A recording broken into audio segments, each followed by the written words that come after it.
Sejam bem-vindos em mais um NMT Conversa aqui nos estúdios do Notícias de Mato Grosso, em Primavera do Leste. Hoje estou recebendo aqui doutor advogado, presidente da CDL de Rondonópolis, doutor Leonardo Rezende. Obrigado pela sua vinda aqui para nós batermos esse papo aqui sobre CDL, sobre a sua trajetória, sobre direitos da vida, né?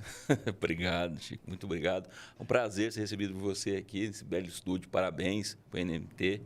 E é um prazer estar aqui contigo. Obrigado, doutor. Doutor, você é de Rondonópolis, cara? Cara, eu sou nascido em Araguari, Minas Gerais, no Triângulo Mineiro. Vim para Rondonópolis, meus pais vieram para Rondonópolis em 1982, dia 20 de janeiro de 1982. E você tinha quantos anos? Eu cheguei com 6 anos de idade em Rondonópolis. 6 anos? Ah, não estamos tão diferente. Eu ia falar que eu tinha um ano, né? Que eu nasci em 81. Pô, eu sou de 75. 75. 75. Então, nós viemos de Minas em 75. Meu pai, como muitos que vieram para o Mato Grosso, veio na intenção de ganhar a vida, de crescer, de conquistar as coisas, de criar família. E veio para cá com esse sonho. E nós viemos juntos, como ele diz, ele, a esposa e 3 menininhos pequenos, nada para perder. E tudo ver se conseguia ganhar alguma coisa na vida. Os seus pais faziam o quê na época? Meu pai, ele é advogado, mas ele nunca exerceu advocacia e é contador. É formado em técnico em contabilidade e contador e veio para cá para trabalhar com contabilidade. E ele já trabalhava em Minas, já mais direcionado para contabilidade rural. E veio para trabalhar com 2 produtores, já eram pecuaristas aqui na época. Na verdade, eles não moravam aqui, mas tinham fazendas no Mato Grosso. Fazendas foram abertas ali em 65, mais ou menos, na região de Pedra Preta. E ele veio para cá para trabalhar com esses pecuaristas e depois foi trabalhando para outros e se tornou uma referência como contador de produtor rural. Ele trabalha com produtores rurais. Especializou, né? Ninchou. Especializou. Ele é especialista nisso. Legal. Como é que é o nome do teu pai? Roberto Naves Rezende. Roberto Naves Rezende. E qual é o nome do escritório dele? Só para a gente ter referência em Rondonópolis. Rezende Contabilidade. Rezende Contabilidade. Sempre era o nome dele, do escritório. E hoje está com a minha irmã, também formada em contabilidade, em direito, e meu cunhado. Eles trabalham juntos no escritório. Minha mãe trabalhou muito tempo no escritório também. Minha mãe é professora. Veio para cá, não parou de exercer. E depois de um tempo foi trabalhar no escritório, cuidar do departamento de pessoal. Folha de pagamento. E acabou se tornando uma prática, um conhecimento muito grande na área trabalhista. Hoje ela já não trabalha mais, já se aposentou do escritório, está com outras preocupações. Mas essa foi minha base. Eu comecei a trabalhar também dentro do escritório de contabilidade. Eu, com 11 anos, comecei a fazer datilografia, ainda na época da ASDFG.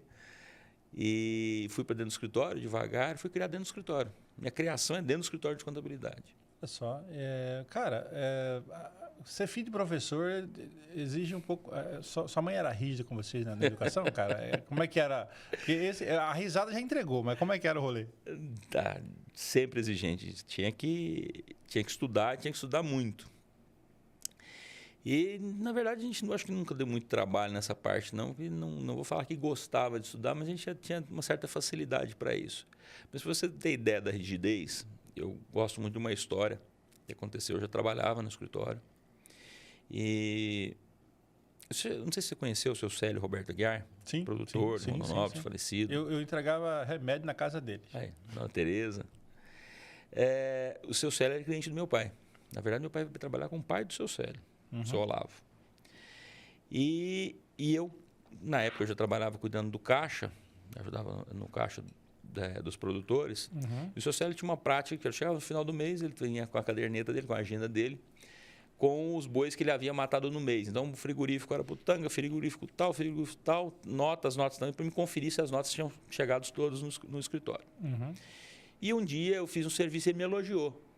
Parabéns, foi muito bem. E eu fiquei todo orgulhoso daquilo.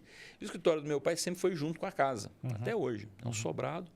Aí eu subi todo feliz, fui contar para minha mãe. Falei, você me elogiou hoje que eu fiz um serviço muito bom, não sei o quê. Ela passou porque ela falou assim, e o que você aprende com isso? Tinha que ter uma lição, né?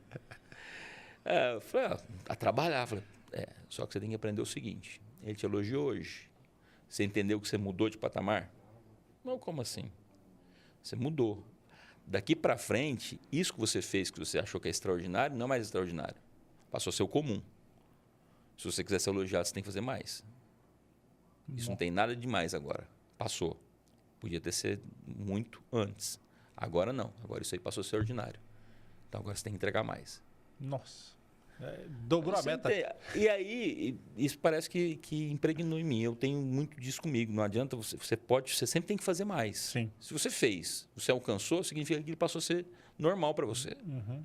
Então, você tem a obrigação de entregar no mínimo aquilo, mas sempre buscar entregar mais. Doutor, esse papo da gente contar a história é bom porque muita gente que escuta tem memórias afetivas, né? Você estudou aonde em Rondonópolis? Qual colégio ali? Quando você começou a... Vamos lá. Logo que a gente chegou, eu estudei no 13.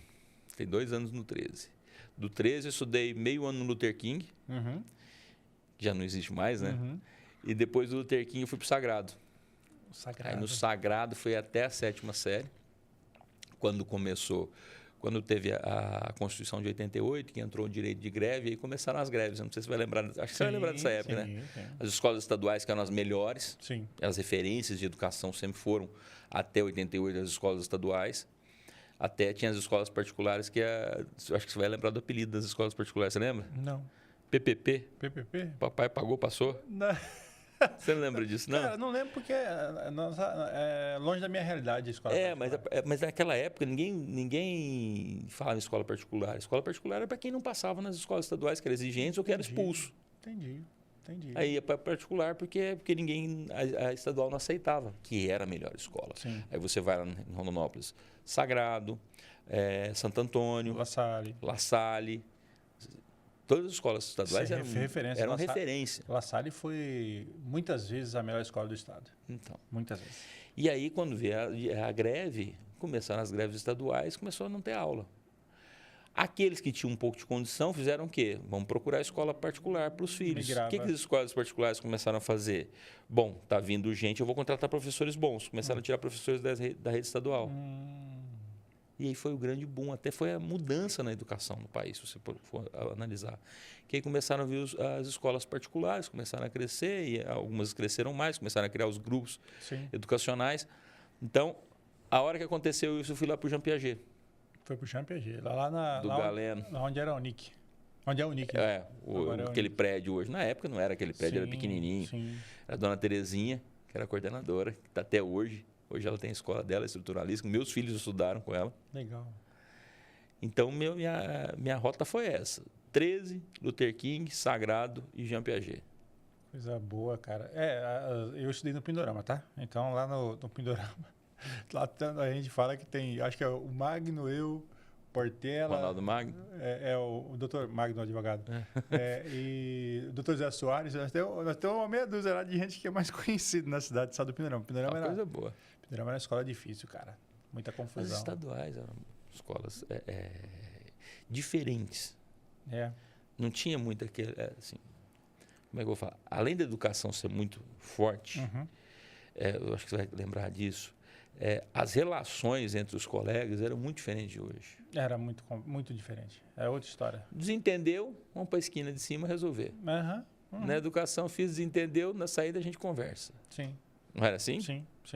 Era... Não, o Pindorama acho que não teve um dia assim da minha geração que não tinha uma briga na porta da escola. É normal. Mas assim, você é da geração acima da minha, mas cara, é insuportável na minha geração. Acho que a sua talvez até mais forte, aquelas malocas que tinha, cara. Aquilo era insuportável, porque aquilo acabava com...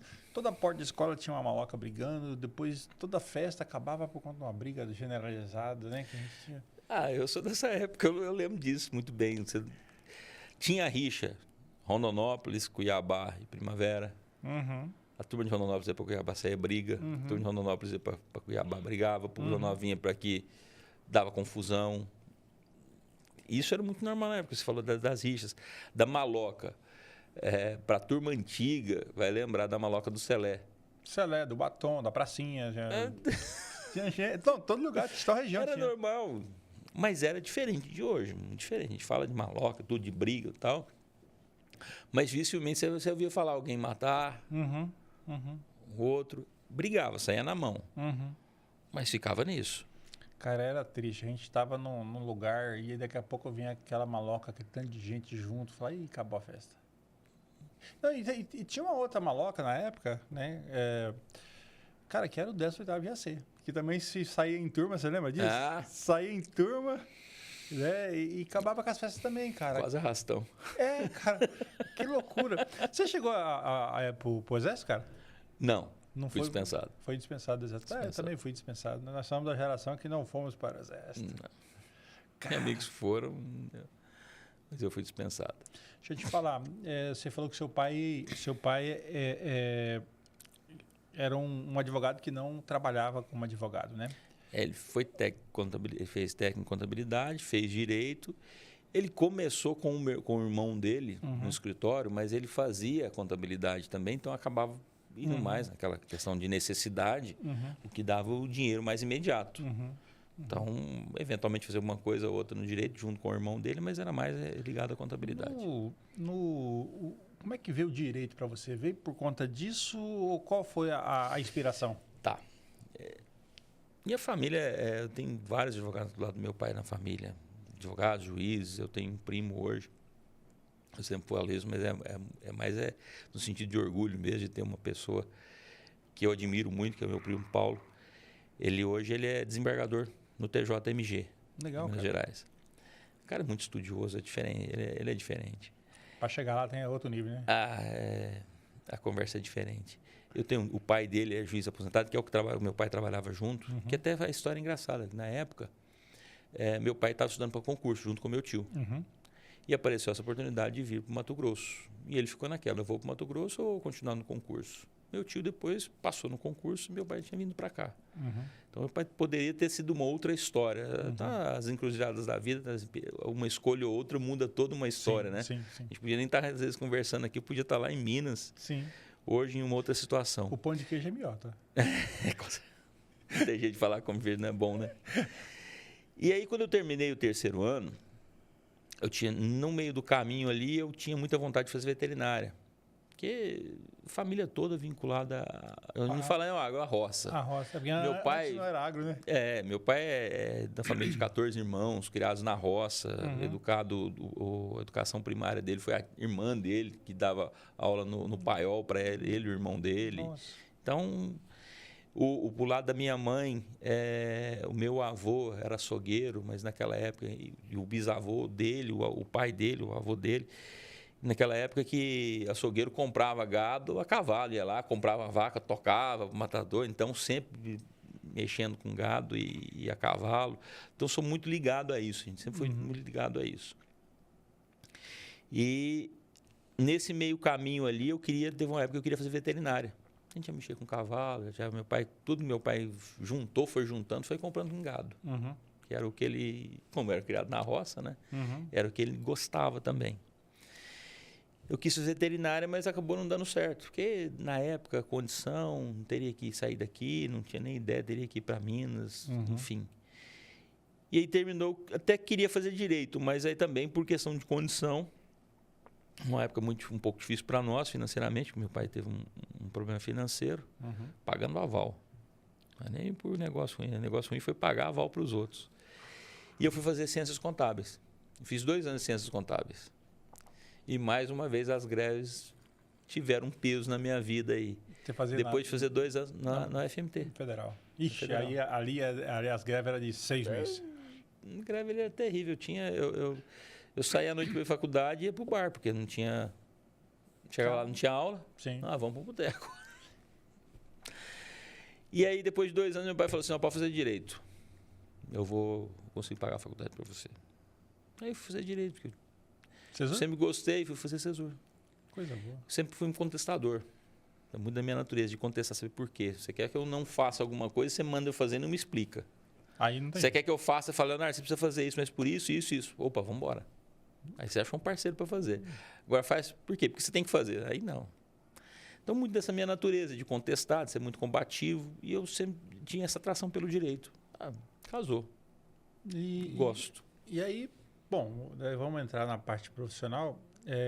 Depois que você fez o Cesur, você começou a trabalhar no direito Ainda fazer a faculdade ou depois que formou? Como é que foi a sua trajetória? Eu trabalhava com meu pai. Comecei a trabalhar com meu pai desde cedo, quando estava trabalhando com meu pai. Tinha uma boa remuneração com ele, é importante destacar isso. Chegou no 5º ano de Direito, só que meu pai sempre me apoiou em tudo. Meu pai sempre foi muito parceiro. Chegou no 5º ano de Direito, eu precisava estagiar. Ele falou, meio período. Você trabalha meio período, depois da tarde você vai fazer estágio. Fiz estágio com o Geraldo De Vito. Geraldo De Vito. Geraldo De Vito, quando ele ainda morava em Rondonópolis. Hoje ele está em Cuiabá, tem um bom tempo, Sim. depois que ele foi para o Estado. Sim. Fiz estágio com o Geraldo, tenho que agradecer muito estágio com ele. E eu ficava meio período no escritório dele. Uhum. E terminando a faculdade, já no finalzinho da faculdade, já entrei numa pós-graduação em Cuiabá. Naquela época você tinha que ir para Cuiabá para fazer pós-graduação. Não tinha em Rondonópolis. Não tinha. Virou o ano, foi fazer o exame da ordem, não passei no primeiro, passei no 2º exame. E aí, por uma situação lá no escritório com o Geraldo, acabei montando meu escritório. Pensei, o que eu vou fazer agora? Não vou. Pensei em ir para Minas, ficar um tempo com meu tio lá, que era promotor na época. Uhum. Esse meu primo, que hoje é desembargador, era juiz. Falei assim, vou lá fazer um estágio com eles, trabalhar com eles, ganhar minha experiência. Eu cheguei em casa, falei com meu pai, e falei assim, não, vamos ligar pro seu tio. Tem conversas que marcam a vida da gente. Sim. Esse meu tio falou, e eu falo, quando às vezes advogados novos me perguntam, eu gosto de usar a mesma coisa que ele falou. Ele falou o seguinte, meu filho, você pode vir, minha casa está aberta para você, vou te receber aqui com muito carinho. Você pode trabalhar comigo, você pode trabalhar com o Paulo, com o Tiãozinho, que é o Sebastião Filho, que é um primo meu, que era promotor também, e faleceu muito novo, faleceu com 49 anos. Nossa. Câncer na cabeça. Ou com a Ilza Maria, que é outra filha dele, que era advogada da Câmara, em Araguari, advogada do Banco do Brasil. Você pode vir, mas você quer o quê? Você quer fazer concurso? Eu falei, não, tio, eu nunca pensei em concurso. Eu fui professor do CESUR, depois alunos me perguntavam isso. Eu falei, não, tio, não quero fazer concurso, não, eu quero advogar. Ele falou, então, repito, minha casa está de portas abertas para você, mas se você quer advogar, monta o escritório. Eu falei, tio, mas não tem experiência. Não tem problema, você vai ganhar experiência. Experiência se ganha trabalhando. Monta seu escritório. Se tiver dúvida, você me liga. Você tinha quantos anos quando teve esse papo aí? 24. Meninão. A gente olha na época, a gente acha que é grandão já, né? Mas sabe, né? depois que passa, quando você volta, olha para trás, tá bom, abri o escritório. Eu tinha uma reservinha na época, abri meu escritório, montei um escritório ali no prédio da CIR. Uma sala ali, meu pai me ajudou a pagar o aluguel. Era o prédio da TV, né? A TV falava, ficava ali. Referência. A TV que ficava ali. E ali comecei. E pra você ter ideia, no primeiro ano, basicamente eu comi minha reserva. Até você começar a engatinhar. Mas uma coisa que eu nunca parei de fazer, estudar. Sempre estudou. Sempre fazendo a pós-graduação. Sempre fazendo a pós-graduação. A primeira eu fiz, concluí, entreguei trabalho, tudo, dava tempo, tinha tempo de sobra. Porque você começa a advocacia, você quase não tem serviço. E aí você tem sempre os primeiros clientes, fora meu pai, que sempre me deu apoio. Tem 2 pessoas que isso aí eu nunca esqueço isso. São 2 clientes que foram os primeiros clientes do escritório, os meus primeiros clientes, né? O seu Antônio Alberto Aguiar, tá? E o Sérgio da Serpal. Sérgio da Serpal. Sérgio. Todo mundo fala bem do Sérgio, né? Sérgio, é difícil até me falar do Sérgio, porque o Sérgio sempre me apoiou também. Eu sou colega do Renato. Eu e o Renato fizemos quando eu fui para o Jean Piaget, a gente foi estudar junto lá. E eu falo que é um irmão que eu tenho, o Renato. E a gente sempre foi muito próximo. Eu ia para a casa do Renato ia para minha casa. E o Sérgio, é aquele jeitão de paizão dele, né? Sim. Então eu falo que foram os meus 2 primeiros clientes. Comecei ali. E não é fácil. A advocacia realmente não é fácil, principalmente no começo. Você vê muitos ficando pelo caminho por conta justamente de aguentar para pagar as contas. Sim. E olha que eu estou aqui pensando, e olha que você nasceu num CEP bom, né? Porque o cara quando nasce num CEP bom é mais fácil a vida. Né? Ajuda. Ajuda, muito, claro. Com certeza. O relacionamento que você teve tem muito a história do teu pai, a história, né? Porque você estava ali estudou com o Renato, então o tal do CEP, cara, ajuda muito a gente, né? Ajuda, mas a gente não pode contar só com ele. Sim. Você fala igual o CEP bom. Meu pai, imagina só, meu pai veio para Mato Grosso, não tinha nada. Sim. É só a vontade de trabalhar. Mas não adianta você sendo CEP bom se você não quiser trabalhar. Tem que trabalhar. Não, o trabalho abre as portas, cara.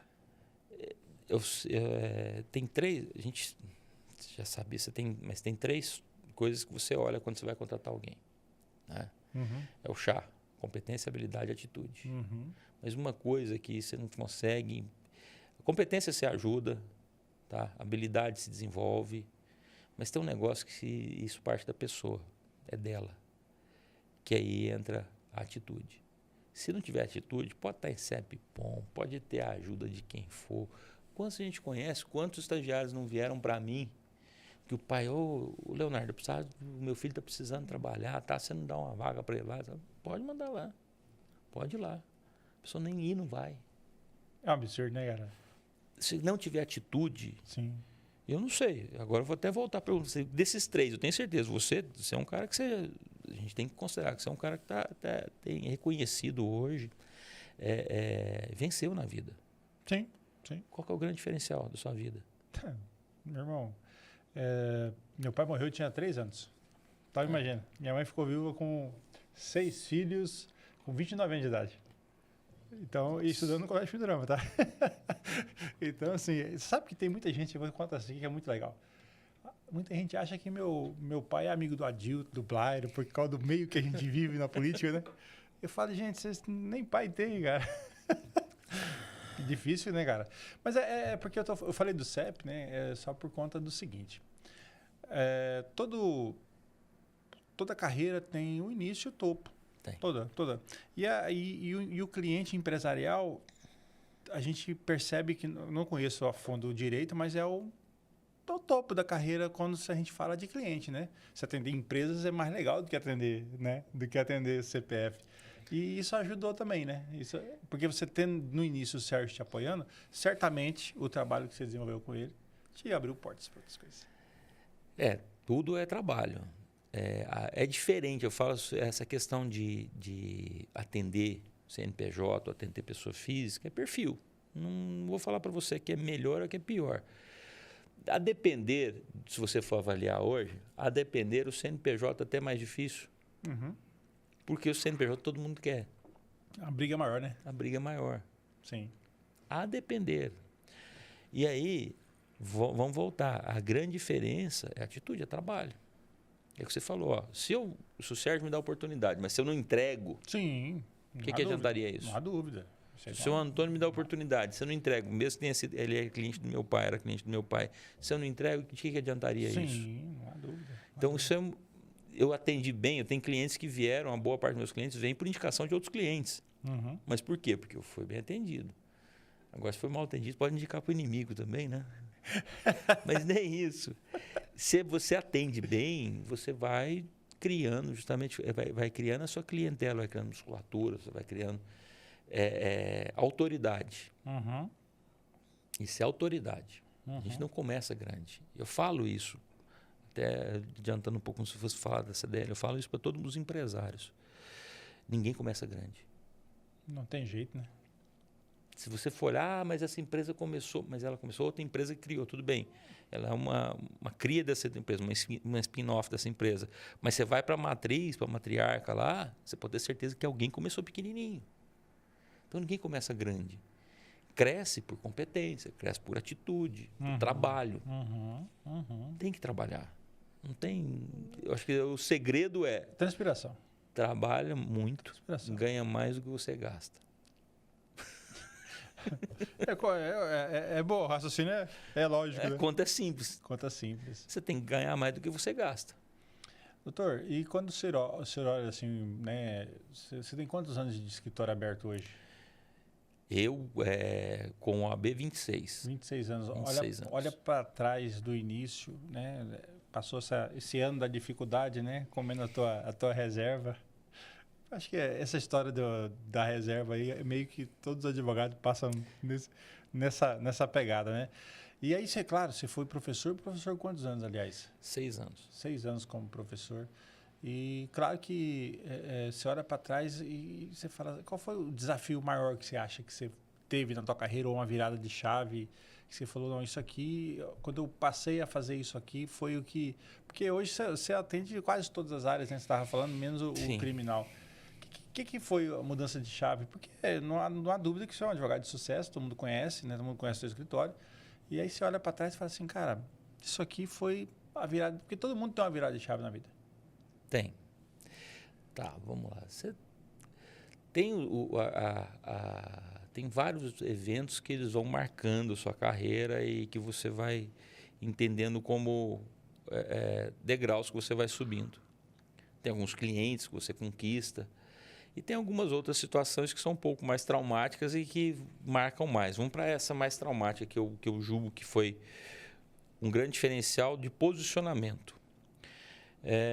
Aconteceu com um cliente, era uma empresa, uma indústria, e apareceu uma ação contra essa indústria de 15 anos, o acidente havia acontecido 15 anos antes, com uma filha de um funcionário que morava na indústria, que aconteceu um acidente com ela. Por descuido dos pais, os pais moravam lá, deixaram o portão aberto, a menina saiu, agora você imagina o pátio de indústria, a menina acabou se machucando. Machucando, teve algumas lesões permanentes, a menina tinha 1 ano e pouco na época. Assim que ela estava para completar a maioridade, ela estava com 17 anos, ela entrou com ação indenizatória contra a indústria. Muito bem. Nessa ação indenizatória, ela pedia despesas para arcar com fisioterapia, com outros custos, pedia uma indenização alta por perda de capacidade laborativa, se bem que o problema dela não tinha nada com isso. Enfim, de uma indenização milionária e pedia para o juiz fixar uma pensão mensal para tratamento. Tá. Esse processo ele correu muito rápido, fora do normal. A menina menor de idade, nós fomos citados, apresentamos a contestação. Aí a parte veio e pediu para o juiz fixar, o juiz deu a liminar para fixar a pensão mensal. E fixou uma multa diária por não cumprimento. Detalhe desse processo é que é o seguinte, isso tudo aconteceu em menos de 6 meses. Você me perguntou, o processo demora muito? Eu falei, depende, menos de 6 meses. E com uma série de falhas. Não intimaram o Ministério Público e tinha menor de idade. Oxe. Quando você tem uma decisão que é para cumprimento pessoal, eu não posso intimar o advogado, eu tenho que intimar a parte. Uhum. Não intimar a parte, me intimaram.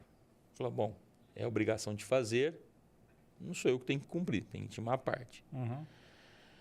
Manifestei isso no processo, aí veio a parte contrária e pediu a fixação da multa e não estava sendo cumprido, porque a parte não tinha sido, foi segura, você não foi intimado. Uhum. Tem uma série de irregularidades aí. E aí a juíza veio e fixou multa. Essa multa veio 2, 3 meses, 4 meses, a parte começou a executar a multa, começou a entrar com ações para executando a multa. Ô, louco. E eu peticionando, falei, tem irregularidade, tem que regularizar. E veio multa. E as execuções, todo mês o advogado já distribuiu uma execução. E mais ou menos na época, eu vou falar um valor aí de uns 40 mil reais cada execução. Detalhe, quando eu estava em 10 execuções e nada do processo andar, a parte pediu uma penhora online. O juiz deu a penhora online na véspera da saída de férias, deu a penhora online e saiu de férias. E veio o bloqueio na conta da empresa de 400 mil reais. Não. A empresa me liga. E aí? Aí vem a empresa e para cima de a gente. Sim. E aí? Sim. Falou, tá assim, assim, assim. O que você quer fazer? E a parte procurando fazer um acordo, querendo fazer pressionando para fazer acordo. Com um bloqueio de 400 mil, fica lindo fazer acordo, né? Fácil, né? E aí? A empresa estava bem na época, a empresa falou assim, briga. Não vou entregar. Eu falei, deixa comigo. Aí que eu falo que foi a virada de chave. O que eu fiz? Não sei se você tem convivência com direito, mas uma das coisas mais difíceis que tem é você peitar juiz. Sim. Eu fui para a corregedoria. Porque esse juiz não quer me ver nem pintado de ouro até hoje. Fui para a corregedoria. Peguei uma certidão de 10 processos no mesmo juiz. Processos meus, que estavam parados há 1 ano, 1 ano e meio. Processo de pedido de liberação de alvará. Uhum. De certidão de objeto de pé e tudo. E juntei o andamento desse processo que aconteceu, todo esse rolo todo, rápido demais. Uhum. E mandei para a corregedoria. Falei, por que só esse processo que anda? E recorri das decisões dos outros processos da penhora. O dinheiro ficou bloqueado, mas em 6 meses conseguimos desbloquear tudo. A hora que desbloqueou, o juiz chamou para fazer um acordo. Marcou uma audiência de conciliação. No final das contas, fizemos um acordo. Mas o que foi a virada de chave? Ou você é advogado para você defender seu cliente e peitar tudo que tiver que peitar, Custe o que custar. custe o que custar, ou você está na profissão errada. E aí, de lá para cá, inclusive, esse valor entra nos valores do meu escritório hoje. São 3 bases do escritório. Informação, que é o meu negócio é informação. Se eu não tiver informação, o que você tem interesse no advogado? Eu preciso ter informação atualizada e de qualidade. Credibilidade. O que adianta advogado que não tem credibilidade? Né? E combatividade. Porque se eu tenho informação boa, se eu tenho credibilidade, eu consigo combater bem. Exatamente. Então, a combatividade entrou aí. Para mim, essa foi a virada de chave. Você peitar. Lógico, eu já tive colega que veio e falou assim, pega leve, você está sendo combativo demais. Cara, mas eu estou em defender quem está me pagando. É meu salário. Quem me contratou? O cliente, né? O cliente. A outra parte tem um advogado dele para defender. E quem tem que julgar o negócio é o magistrado. O magistrado julgue. Depois desse processo aí, veio mais clientes por conta da atitude? Não, eu não vou falar que vieram mais clientes. Lógico, os clientes acabam acontecendo, mas não por isso. Mas você é a mudança da forma de você enxergar o seu negócio. Posicionamento. A advocacia. Posicionamento. É isso, perfeito. A palavra é posicionamento. Quem eu sou na ordem do dia? O cara que Essa faz combatividade o cara que faz enfrentamento. eu passo a ser encarado de forma diferente. O bom advogado tem que ser brigão, então. O brigão é diferente de combativo, Chico. É. O brigão é diferente. O brigão, ele briga por brigar. Não, estou olhando pelo Sim, senso comum. Pelo senso comum. O brigão, ele briga por brigar. Eu estou brigando independente de uma coisa. Você tem que ser combativo, mas você tem que ser inteligente. Não é... Você tem que escolher suas brigas. Sim, claro. Mas você escolheu, é isso, cara, eu preciso entregar. Outra, essas decisões, elas passam sempre pelo cliente. Claro. Porque isso tem cliente que não quer brigar. Tem cliente que é perfil. Eu pago para não brigar. Beleza. O que eu tenho que ser? O advogado combativo? Combativo foi fazer de tudo para ele não brigar. Sim. Então, muitas vezes eu não vou brigar. Eu tenho que fazer de tudo, eu tenho que ser inteligente. O corporativo, ele geralmente, o cliente corporativo, ele quer brigar menos do que o do CPF? A diferença do cliente corporativo do CPF é o seguinte, o CPF ele usa muito coração. É muito sentimento. É a dor dele, eu quero brigar porque eu quero brigar, tal, ou eu não vou brigar porque eu não vou brigar, o ego, a vaidade, tem de tudo. Ou eu não quero meu nome envolvido com processo, tal. Isso é o CPF, a pessoa física. O empresarial, o CNPJ, é conta. Faz a conta qual que vale a pena. Porque no final das contas a empresa depende de quê? Depende de dinheiro para viver, depende de dinheiro para pagar salário, depende de dinheiro para pagar o aluguel, a energia. Ele tem que fazer conta. Se ele vai entrar numa briga que ele vai perder dinheiro, no final das contas ele vai falar, eu estou investindo, porque a conta é assim, tem um processo de R$1 milhão. Aí o cliente fala assim, eu posso gastar até 500 mil nesse processo, que compensa para mim eu gastar 500 mil nesse processo, para esse processo se arrastar por 2 anos, 3 anos, até eu melhorar a minha situação e ir lá e pagar. Beleza, é conta. Serve para isso também. O processo serve. Por exemplo, você toma uma multa. Essa multa é questionável. E eu tenho que pagar, me vem uma multa lá de R$1 milhão. Essa multa é questionável. Eu viro o cliente pergunta, quais as minhas chances? Você tem 50% de chance de a gente anular essa multa ou reduzir para um patamar aí pela metade ou para 60%. Falo, tá, meu fluxo de caixa agora não suporta nem fazer um acordo. Se eu fizer um parcelamento dessa multa, quanto que vai ficar no parcelamento? Você vai ter uma redução, tá? Também meu fluxo de caixa não suporta hoje, na situação que está hoje. Você consegue segurar isso aí por quanto tempo? Não sei, segurar a gente tem que ver. A gente vai fazer recursos, a gente vai trabalhar em cima do processo, todos os recursos possíveis. Quanto vai te custar isso? Vai custar X%, 30% da multa. Esse 30% eu consigo... É conta, vira conta. CNPJ faz conta. Essa é a grande diferença que a gente vê na prática do CNPJ para o CPF. O CPF muitas vezes não faz conta.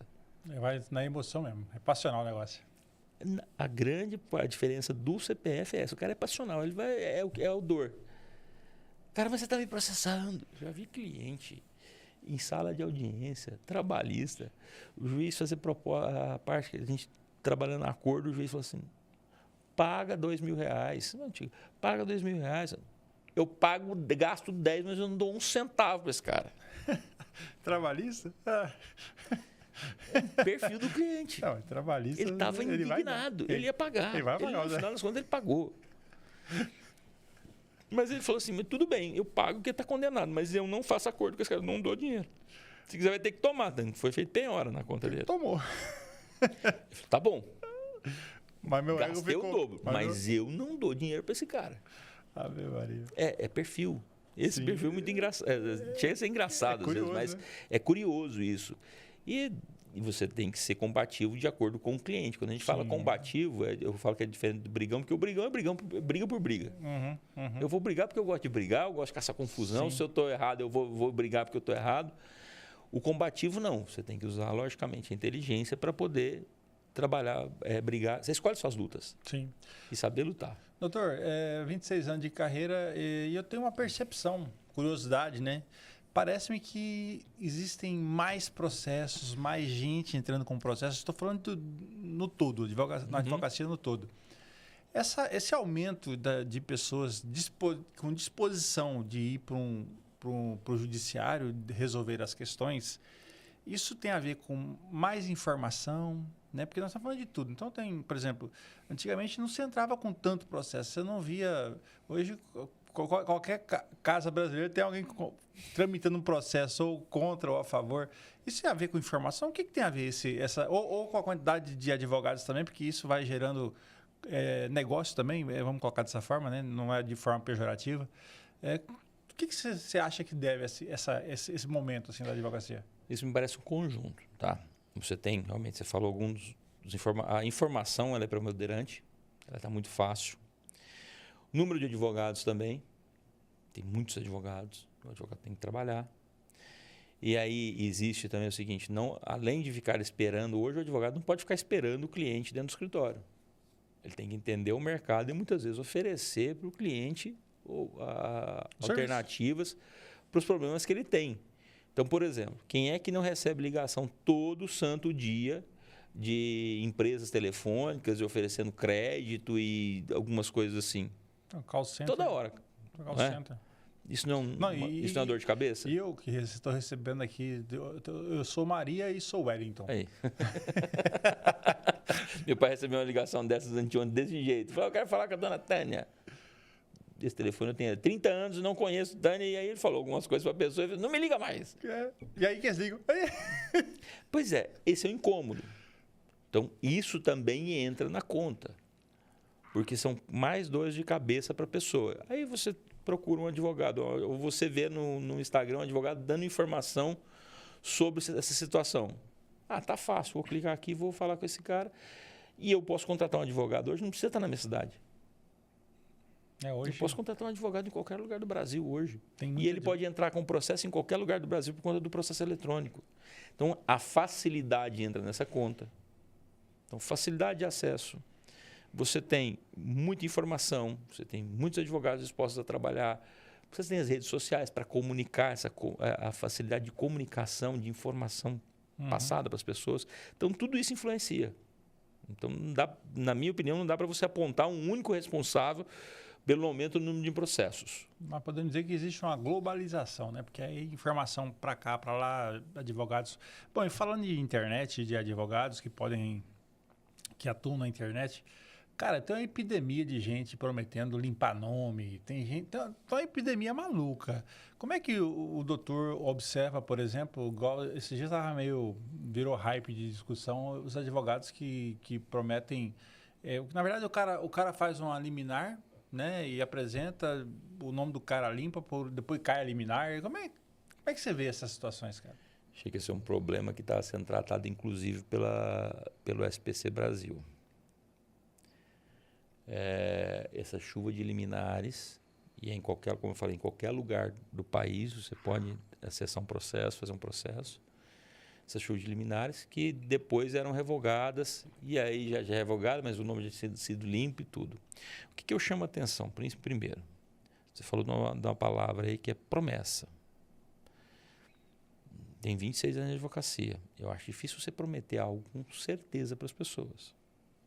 Então, primeira coisa, se me prometeu algo com certeza, eu já desconfio. Tá. Segundo, já que a gente está falando de informação, mas está prometendo como? Ou você quer só o milagre, você não quer saber como é que o milagre foi alcançado? Vai dar ruim a receita também. Pode ser que isso dê ruim para você. Terceiro, essa questão de você ter acesso a advogado em qualquer lugar do país tem suas vantagens e desvantagens. Se der ruim, se esse processo virar contra você, como uma litigância de má-fé, como uma multa, quem vai resolver? Você tem como ir lá no escritório do advogado bater na porta e falar: ô, companheiro, lembra aquele processo? Nós fizemos um contrato aqui, ó, você é responsável pelos atos que você fez. Então, essas coisas têm que ser olhadas. Uhum. O detalhe que as pessoas acabam entrando nessa situação vem muito também em consequência da situação financeira das pessoas. Se a gente vê hoje, se eu não me engano, é 56% no estado de Mato Grosso de famílias endividadas e negativadas. Endividadas passa de 80%. Negativadas, então, se eu não me engano, negativadas 56%. É isso aí. Então, quando você está com uma situação dessa, você começa a buscar alternativas para poder sair dela. E aí, muitas vezes, acaba caindo nesse tipo de situação.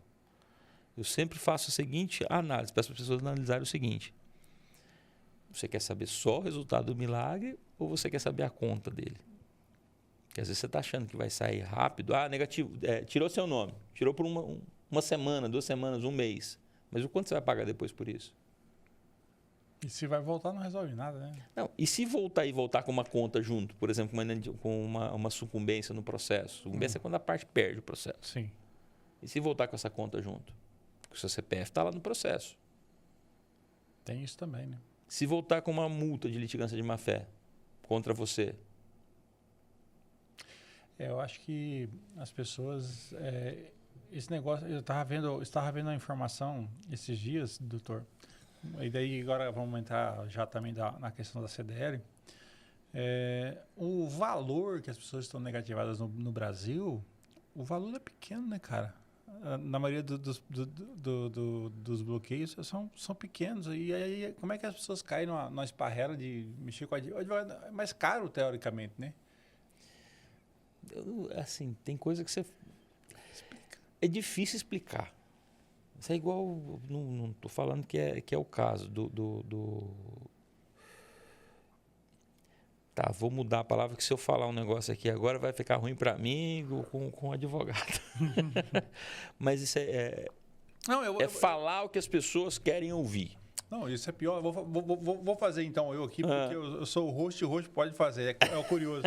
Isso tá pior que o goleiro Bruno se realmente matou a Elisa Samúdio por conta de pensão. Aí ficou pior. A conta ficou muito pior. Pronto, você falou tudo. É questão... E a pessoa... Não dá para entender. Às vezes é ouvir o que quer ouvir. Eu estou precisando de alguém que me fale assim, ó, resolve meu problema. Quero só eu tenho a solução para o seu problema. Fala comigo que eu tenho a solução para o seu problema. Cara, eu estou precisando de tudo que eu estou precisando na minha vida agora, é a solução para o meu problema, financeiro. Não, eu vou resolver. Você tira a negativação, eu vou tirar, vou limpar seu nome, você está resolvido. Aí você tem crédito de novo, você pode ir lá e fazer outro crédito, não pagar e deixar negativar de novo. A conta não vai fechar, né? A pessoa está procurando só remédio para dor de cabeça, não está procurando a origem. Uhum. Quantas pessoas deviam estar preocupadas em como se organizar financeiramente, adequar o seu orçamento aos seus gastos, ao seu orçamento, ao que está ganhando. Uhum. E aí você tem, não liberou crédito. Você já viu como é que está o juro desse crédito estão liberando do fundo de garantia? Nossa. Não. O crédito, em regra, está caríssimo. E aí, a gente está caindo numa esparrela que é a seguinte. Esses dias eu estou conversando com o Thiago Martins. Ele que levantou essa bola. Você pega seu funcionário lá ganhando R$3.500 bruto. Esse 3.500 desconta INSS, uma coisinha ou outra, vamos colocar que fica 3.000. Uhum. Certo? Uhum. Aí ele vai lá, está apertado. E já com esses 3.000 que ele tem, ele já está com dificuldade financeira. Se apertou. Uhum. Aconteceu alguma coisa ou outra, a gente não sabe os motivos, pode ser saúde, enfim. Ele vai lá e pega um consignado. Esse consignado vai descontar dele aí R$600 por mês. Apertou mais a correia. Ele já, R$600, ele pagou, acertou aquelas contas lá. Só que o detalhe é o seguinte, ele não ganha mais 3 mil. Ele vai ganhar 2.400. Se ele com 3 mil estava ficando apertado, com 2.400 vai ficar o quê? Muito mais apertado. E aí passa um pouco, ele começa a aumentar o bolo da dívida, começa a ficar negativado, começa a atrasar. O que ele vai falar? Que ele está pagando juro alto? Que ele vai falar que ele está ganhando pouco. E quando ele fala que ele está ganhando pouco, quem está pagando pouco? O patrão. O patrão. O que ele vai fazer? Geralmente ele vai procurar o patrão e falar, patrão, preciso fazer um acordo com o senhor. E manda embora. Hoje a grande maioria das empresas já entendeu qual que é o problema disso, que você mandar alguém embora, forjar uma demissão, você pode ter um problema. Não quer fazer. Aí o cara começa, ou ele pede conta achando que vai resolver a vida dele, ou vira um mau funcionário. Ou ele começa a fazer pirraça para ser mandado embora. Tudo bem, foi mandado embora. O que ele vai receber? Vai antecipar o 13º dele? Uma parte das férias? Será que ele ainda tem fundo de garantia para sacar ou será que já pegou esse dinheiro? Já pegou o dinheiro. Vai resolver a vida dele? Ele não faz essa conta, né? Por isso que está aumentando cada vez mais a inadimplência. É um dos motivos do aumento da inadimplência. Essas questões... Tá no hype também aí a questão das bet, né? Como é que a CDL olha, ou se já está olhando, ou como é que está olhando essas questões dos jogos de azar e tal? Tem algum estudo já que aponta para essa direção? Como é que está? Na verdade, esse estudo, essa observação já foi feita pela CDL há mais de um ano atrás, dos impactos que as bets estão trazendo também para o mercado, que está tirando dinheiro do mercado. Está tendo um grande impacto. Então a gente começa a olhar para o mercado. Está difícil para venda, para o varejo. Está muito difícil. Por quê? Menos dinheiro no mercado. A gente sabe que as pessoas compram quando tem dinheiro. Quando não tem dinheiro. Vou comprar no crédito, mas ele está negativado. Então, que também a Bet também tem uma culpa aí, né? Grande culpa. Eu não vou lembrar agora de cabeça os números, que já tem, quando eu falei para você, esse estudo a gente fez tem mais de ano já. Mas isso impactou. Por exemplo, eu lembro na época, se não me engano foi o Fernando Esperança que me passou esse número. Quando começou, teve uma queda, se não me engano, de 17% de redução de compra no mercado. Isso impacta, porque a primeira coisa que você vai olhar no mercado... 17 é porcentagem pra caramba. E no consumo, especificamente de alguns produtos, por exemplo, bebidas. E a pessoa começa a tirar o supérfluo, né? Bebida, o churrasquinho de final de semana. Queda na venda. Essa queda na venda é menos dinheiro circulando. E aí, outro detalhe. As pessoas, como eu falei, aquele ciclo. Eu pego o dinheiro emprestado, vou querer você mandado embora, ver se eu pego o dinheiro. Isso vai piorando. Quando tem aqueles que, a hora que se vê apertado, eu já não consigo pegar o dinheiro emprestado. O que eu vou fazer? Vou pegar um pouquinho de dinheiro e vou tentar, na sorte. Ver se eu ganho dinheiro para pagar essas contas. Ontem eu vi uma matéria de um cara que está na Ucrânia guerreando porque perdeu R$300 mil na bet. Não, tem que ir, porque, cara, como é que... Eu não entendo, tá? Eu acho que não tem racionalidade no mundo que vai explicar uma coisa, né, que... Cara, como é que a pessoa acredita em jogo de azar, cara? Talvez eu tenha que chamar um psicólogo aqui, você vai ter que entrevistar um psicólogo. Porque não dá para entender. Não dá. Já chama jogo de azar por quê? Porque, onde é que a pessoa acha que vai ganhar? Eu tenho uma impressão muito ruim de quem faz propaganda para esse pessoal. São dois. Por quê? Ele está ganhando dinheiro para fazer propaganda, sabendo que o negócio é um jogo de azar. Cara... Eu escrevi um artigo, soltei ontem sobre bet, né? E o problema é que está comprando as consciências, né? Porque você pega hoje, por exemplo, o que acontece na comunicação? E o senhor conhece também sobre comunicação. Então, não tem muitas reportagens falando do mal que é isso. Por quê? Porque as bets põem dinheiro nas TV, nos rádios, nos sites de grandes... né? Hoje, o que se fala hoje, e os especialistas apontando, que é quase o mal do século, cara. As bets... É uma doença. É uma doença. Eu vou te falar uma pessoa que uma parente pegou, gastou dinheiro de economia, cara, gastou R$ 200 mil de economia, de uma conta conjunta com o marido, e quando o marido foi descobrir, ele já tinha gasto mais 180 porque hoje o celular você pega e consegue contratar, né, dinheiro de banco rápido, instantâneo. Então, assim, a gente vai vendo, cara, é uma junção, né, de loucura. Junção de loucura. E a pessoa acha que vai recuperar. É uma loucura, cara. Joga mais para tentar recuperar, para pagar aquele, para diminuir. Essa história que você me contou esses dias, um cliente falando de um funcionário dele, um dos gerentes, que veio pedir conta. Mas por que pedir conta? Não, eu preciso sair. Mas o que foi que você vai sair? Não, vergonha demais. Mas vergonha do quê? Minha esposa gastou toda a nossa reserva. E eu já tô e ela pegou dinheiro emprestado e as pessoas estão começando a me procurar e eu não tenho coragem de receber. Eu tô vendo que isso está atrapalhando na empresa, mas peraí, deixa eu entender o que está acontecendo. A esposa dele gastou a reserva dele de R$ 200 mil e pegou dinheiro emprestado e não foi em banco. E com gente, com pessoal, funcionários da empresa, e o pessoal estava cobrando ele. Que coisa. O cara com vergonha. Tá acabando com as famílias. Tá acabando. E tá muito fácil jogar hoje. Meu Deus. Não, essa Copa... celular e joga.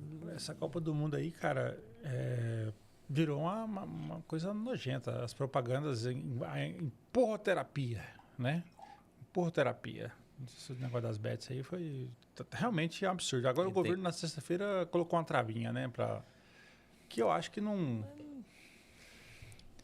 Você deixa arrombar a casa, põe o bandido para dentro, depois você põe a tranca na porta? O bandido lá de dentro? Tá, mas agora vamos fazer um raciocínio mais... Vamos para a Champions League na discussão. Cara, no Congresso Nacional, tá lá os lobistas das bet, cara. O dia inteiro na porta de deputado e de senador e aprovaram o que quiser aprovar, do jeito que quiser aprovar, conforme aprovar e pronto, acabou. Como é que faz com um país desse, cara? Chico, você falou um negócio, vou trazer uma outra discussão aqui. E aí, a gente falou da Constituição de 88, que eu te falei das greves, né? Uhum. E aí começaram a vir as escolas particulares, começaram a ganhar força, e e nós criamos grandes grupos econômicos vinculados à educação hoje no país. Certo? E esses grupos econômicos têm tanta força, inclusive hoje já tem no mercado de ações aberto. Beleza. Essa empresa que deveria entregar educação, hoje ela tem que entregar o quê? Resultado financeiro. Resultado financeiro. Educação não é o primordial mais. Não. Beleza. Tem grande força, não tem essa empresa? Tá. Se ela tem força, ela tem lobby. Ah, claro que tem. Se ela tem lobby, você acha que vai sair alguma coisa que seja contra ela? Não. Aí eu te pergunto, você acha que quando é que nós teremos aquelas escolas estaduais fortes, com educação boa no país? Não é interesse delas mais. Tá. Educação. A gente tem a gente tem um tripé que eu acho que é essencial na administração pública e ele deve ser protegido. Saúde, educação e segurança. Certo? Educação. Saúde. Até 88, você via falar em plano de saúde? Não tinha INAPS, né? E aí os planos de saúde começaram a ganhar cada vez mais força. Né? Hoje você tem grandes grupos, você tem as cooperativas, que também têm força e tem lobby. Sim, claro.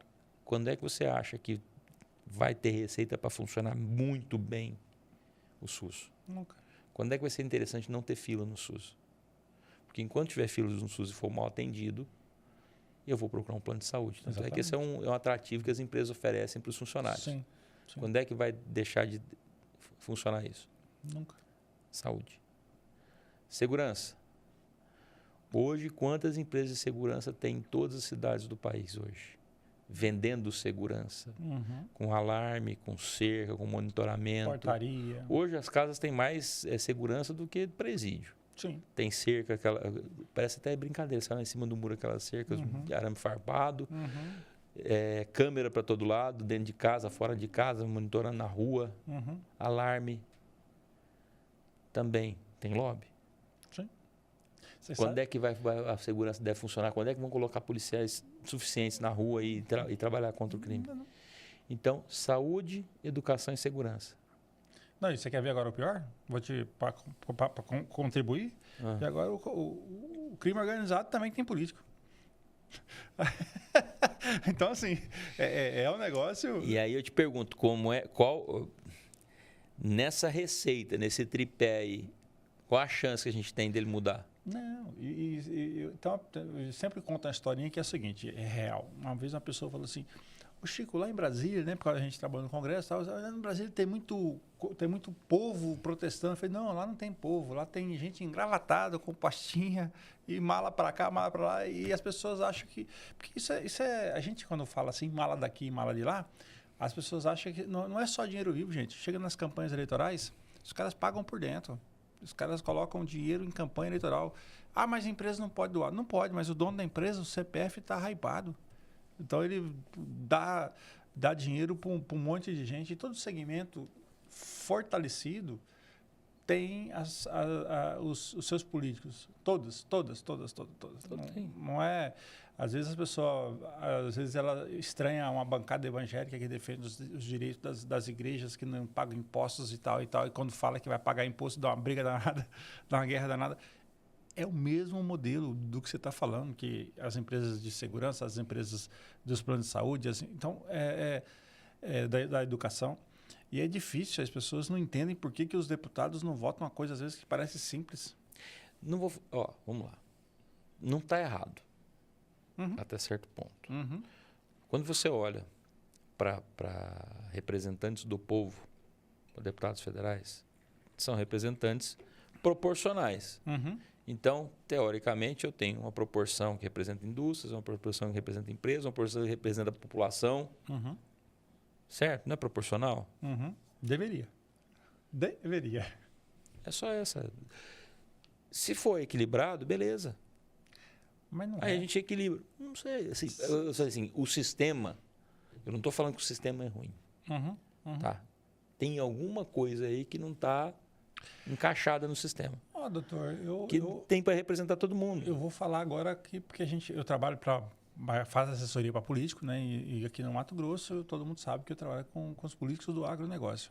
Agora, você chega no Congresso dos 580 deputados, 400 do agronegócio não existe. Não são. Mas, assim, isso tem a ver com apoio de campanha. E está tudo bem. O agro não é um negócio que vai... Não é um negócio que compromete, como, por exemplo, as empresas de segurança educacional. Eu acho que é mais nocivo para... Mas estou falando como modelo de grupos que se organizam, né? As indústrias de São Paulo. Eu não sei quantos deputados tem em São Paulo, né? Mas, cara, deve ser um negócio parecido com o que a gente tem no Mato Grosso. Mas a minha análise é pelo seguinte. É organização. Sim. Eu não estou falando que eles estão errados de se organizar. Eu estou falando que os outros deveriam se organizar também. Todos deveriam se organizar. Mas o que faz a organização? Consciência, educação, consciência política. E todos têm que ter consciência. Sim. Todos têm que se organizar. Sim. Todos têm que participar. E de tudo. E quando eu estou cutucando, eu estou cutucando tudo. Qual que é a participação de cada pessoa que está assistindo, você que está assistindo? Qual que é a sua participação no seu município? Eu não estou falando de política partidária, não. Quantos de vocês participam de entidades de classe, de sindicatos, de CDLs, de associações comerciais, associação industrial, sindicato de empregados? Quantos estão participando? Não. Condomínio, rapaz. O povo não participa. Condomínio, isso mesmo. Quantos estão participando? O povo não participa. O que não dá para você fazer é o seguinte, é sentar no sofá, não participar de nada e querer criticar tudo. Participa. Se você quer influenciar nas coisas que acontecem dentro do seu condomínio, dentro do seu bairro, dentro do seu município, dentro do estado e dentro do país, você tem que participar.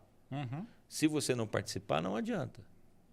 E a organização é tão importante porque isso gera representatividade. E nós estamos falando aqui, por exemplo, as entidades de classe são importantes na construção do país e a CDL de Rondonópolis vai fazer 50 anos. 50 anos. 50 anos. E aí...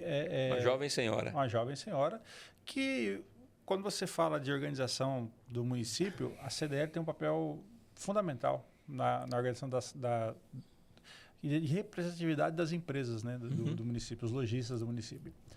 E como é que o Leonardo Rezende olha para a CDL hoje? Claro que ela passou por uma organização muito grande aí nos últimos anos, né? Fortaleceu, ficou robusta. E como é que a CDL hoje, para 2026, é preparada para esses 50 anos aí? Vamos lá. A CDL, logicamente, com 50 anos, ela foi evoluindo ao longo desses anos. E aquela percepção de que a CDL era só representante de lojistas, ela mudou. Isso é uma adequação, inclusive, que vem da Confederação Nacional, da Federação. E a CDL representa mais hoje os empresários. Comércio varejista, lojistas em geral, prestadores de serviço. Legal. Os prestadores de serviço entram nesse grupo. Enfim, só não entra a indústria, que a indústria tem uma entidade específica que trabalha com a indústria. No caso nosso lá é a Associação Comercial e Industrial. E a CDL fica mais relacionada com o comércio e prestadores de serviço. A CDL, 50 anos, eu falo que 50 anos é uma marca meio século. Então, você precisa ter uma estrutura para poder aguentar isso. Você fala da participação da CDL ao longo dos anos como entidade que participa do município, inclusive da política do município. E ela vem se sedimentando a cada ano assim, com mais organização. A gente chega aos 50 anos, eu fiz um compromisso. Quando eu assumi a CDL há 2 anos e meio atrás, eu não tinha... Foi até uma surpresa para mim. Para mim, ia chegar com 49 anos. Essa festa de 50 anos não ia ficar para mim. Ia ficar para o próximo presidente. E eu estava folgado com isso. Na primeira oportunidade, quando fez os 48 anos, eu fui fazer a conta. Quando eu estava no meu primeiro ano de gestão, eu falei, peraí, 48, 9, 50. Eu fico 3 anos, vai ficar comigo esses 50 anos. Eu não sou um cara que gosta muito de festa, mas eu vou ter que fazer uma festa. Eu falei, não é festa que eu tenho que preocupar. Eu tenho que preocupar com estruturação. A CDL, 50 anos, ela chega buscando uma estruturação interna. A CDL teve nos últimos anos os presidentes que preocuparam muito bem e fizeram que a CDL ganhasse mais corpo. E aí a gente tem que lembrar do Nélis e do Thiago Esperança, que eu sempre falei que meu grande desafio era superar esses dois. Se eu fizesse o que os dois fizeram, estava ótimo. Elevou o patamar, né? Eles elevaram muito o patamar da CDL. Principalmente o número de associados, de participação. E eu vim mais preocupado com voltar a CDL para o pequeno. Porque a CDL já estava com exposição suficiente com os dois. Então, a questão da exposição só tinha que manter. E estruturar isso. A preocupação com a estruturação interna. A CDL, nesses 3 anos, a gente buscou uma estruturação interna muito pesada para criar processo para tudo. Porque você olha para a CDL, você vai lembrar disso. Você falou, a gente estava falando, o Nélis tinha CDL com a cara do Nélis. Sim. Né? Sim. O Thiago fez uma CDL com a cara do Thiago. Sim. Isso é bacana. Isso deu um resultado muito bom. A minha ideia foi assim, eu não quero uma CDL com a cara do Leonardo, porque eu já sou muito xarope. Eu brigo com todo mundo. Eu brigo, é um modo de dizer, né? Porque eu falo que isso até é um defeito, Chico. Eu falo que tem que falar independente para quem quer que seja. Isso muitas vezes você sabe que isso é um defeito, principalmente quando você está tratando com política. Sim. E é política, né? Pois é, mas é um defeito que eu tenho. Enfim, eu tenho que trabalhar isso um pouco mais, ser um pouco mais moderado no que eu vou falar, ou ponderado, às vezes não falar tudo que tem que ser dito. Sim. Mas, enfim, isso é um perfil. E trazer a CDL, não para a cara do Leonardo, mas a CDL com cara de CDL. Eu brinco que eu queria criar lá os pilares da CDL, que fizesse com que a CDL durasse mais 50 anos e crescendo mais e preparar. Porque chega até os 50 anos até que você vai, mas daqui para frente é igual na idade. Eu estou com 51, até 50 veio bom, né? Daqui para frente tem que começar a cuidar da saúde, tem que começar a pensar... As atenções são redobradas. É diferente. Quantidade, para mim, é a mesma coisa. Ela é uma entidade que tem experiência, tem força, tem nome, ela precisa estar estruturada. Então, o meu trabalho nesses 3 anos foi estruturar ela para chegar nos 50 anos, robusta, voltada para o pequeno associado, principalmente. Como a gente falou, o pequeno vai ser grande. O grande tem que nascer o pequeno. E isso está acontecendo. Trazendo treinamento. O prestador de serviço, só para fazer uma colaboração, é o que mais gera emprego no país. Então, e ele tem que estar junto. E é uma simbiose. O prestador de serviço precisa da loja, a loja precisa do prestador de serviço, o pessoa física, todo mundo precisa do prestador de serviço também. Sim. Então, não tem esse negócio de você falar, fulano é mais importante que ciclano. Não. Todos são importantes, porque um sem o outro não vive. Como é que o empresário vai viver sem empregado? Não tem como. Como é que o empregado vive sem o empresário? Também não dá. É a mesma coisa com o prestador de serviço, enfim, e assim vai. E é a busca dessa estrutura que trouxe a CDL até agora, os 50 anos. A CDL vem com 50 anos estruturada com... Uma vez por mês a gente tem o que a gente chama de Integra CDL. Isso já vem para o 3º ano já. A gente não sabe quem vai ser o próximo presidente, mas dificilmente isso vai deixar de existir porque já foi abraçado pelos associados. Então, todo início de mês tem as boas-vindas aos novos associados, com associados antigos vindo se apresentar também. E está virando um grande network. Isso é muito bom. Então, hoje existem alguns grupos que estão fazendo isso para network. Então, aqueles clubes de negócio, né? Que as pessoas têm que pagar, não sei quando, para participar. Lá não. Você tem um café da manhã, começa às 7h30, vai até às 8h30, 9 horas, onde cada um apresenta a sua empresa. Tem lá 1 minuto, 1 minuto e meio para apresentar seu negócio, se apresentar e fazer negócio, tomar café e conversar. Isso é muito bom. Você integra essa DL com as boas-vindas. Você tem um papo de negócio que a gente tem de fazer mês em mês, agora está alternando, que a gente sempre leva um empresário que já está reconhecido no mercado, pessoa que já conseguiu construir uma empresa, uma carreira, para conversar com os jovens empresários, porque ele está com, às vezes, o cara tem uma empresa pequena, tem uma dificuldade, não sabe o que faz, é um fluxo de caixa, é uma contratação, enfim. É um bate-papo, o perfil é diferente, é bate-papo para poder tirar a dúvida mesmo. O que eu faço? Então, por exemplo, não é todo mundo que tem acesso, por exemplo, ao Fernando do Supermercado Tropical. Sim. O cara que tem muito conhecimento de mercado, sabe como é que está acontecendo com compras, as dificuldades, gestão de estoque, gestão de pessoas. Então, não é todo mundo que tem acesso a ele. Você coloca ele, os empresários estão começando para poder conversar e bater papo, entender como é que faz as coisas. Grande oportunidade. Uma vez por mês a gente faz isso. A gente começou há pouco tempo, demorou um pouquinho mais, mas fez a CDL Mulher, que tem feito encontros a cada mês sim, mês não também. Que tem, as mulheres estão gostando muito disso. Não são melhores, não são piores. São diferentes. As mulheres têm uma visão diferente do mundo. Sim. E uma visão diferente de negócio. Sim. Que também não vou falar que é melhor ou pior que nós. Só é diferente. E que nós precisamos entender isso e deixar com que elas conversem entre elas sobre negócio. E é um canhão. Né? É muito forte o movimento de mulheres que estão crescendo a cada dia no país. Eu acho que isso é acertado isso aí também. E até para a gente trabalhar junto. Claro. A gente tem que ter cada vez mais. Essa gestão tem eu posso estar enganado no número, se não me engano, 8 diretoras. Não, e é tão acertado, cara, porque assim, na verdade, essa explosão de mulheres, hoje 51% das famílias são lideradas por mulheres, então assim, essa liberdade que a mulher ganhou, o espaço que ela foi ganhando em relação ao mercado de trabalho também, então é necessário, eu acho que não é nem...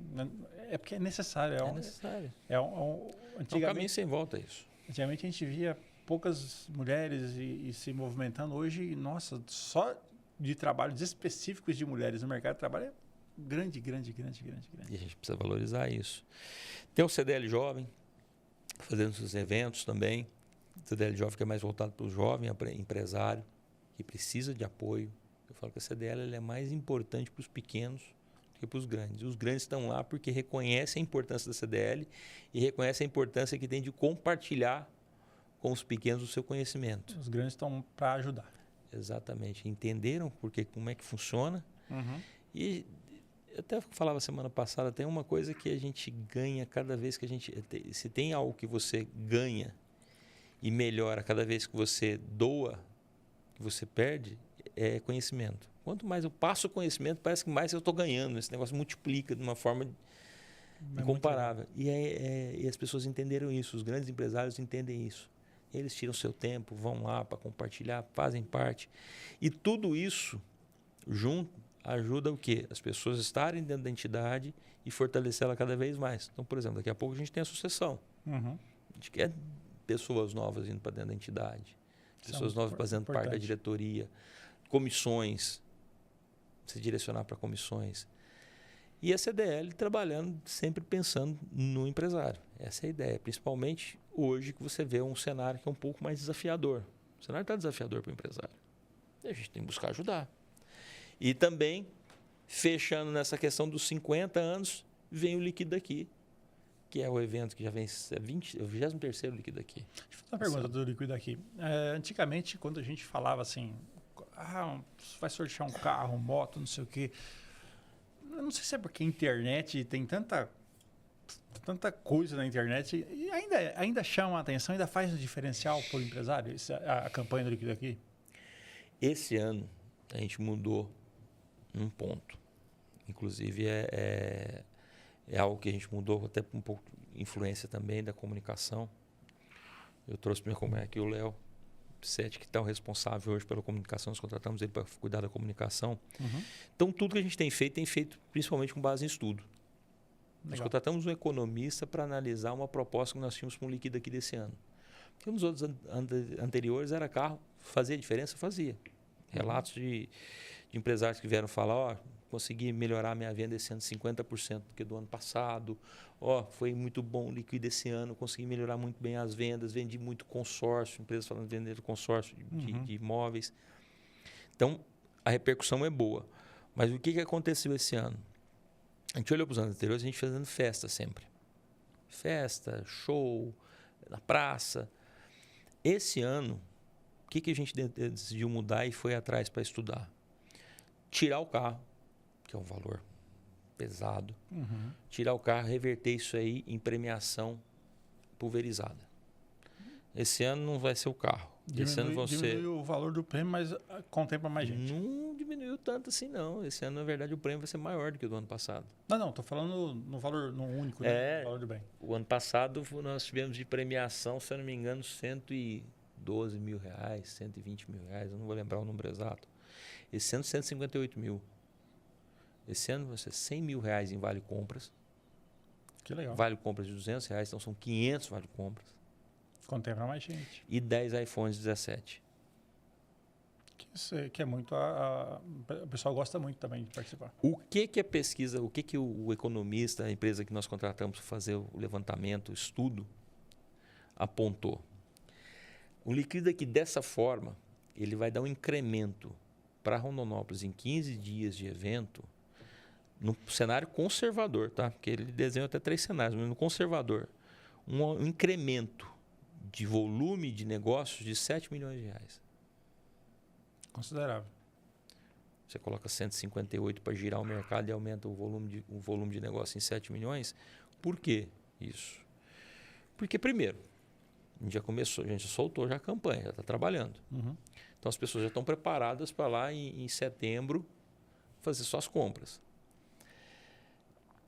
Lá, o que vai acontecer? A cada compra que eu faço, a cada 50 reais em compra, eu ganho um cupom para concorrer. Então, eu já estou indo, eu vou gastar porque tem promoção, as lojas fazem promoção, eu vou gastar mais.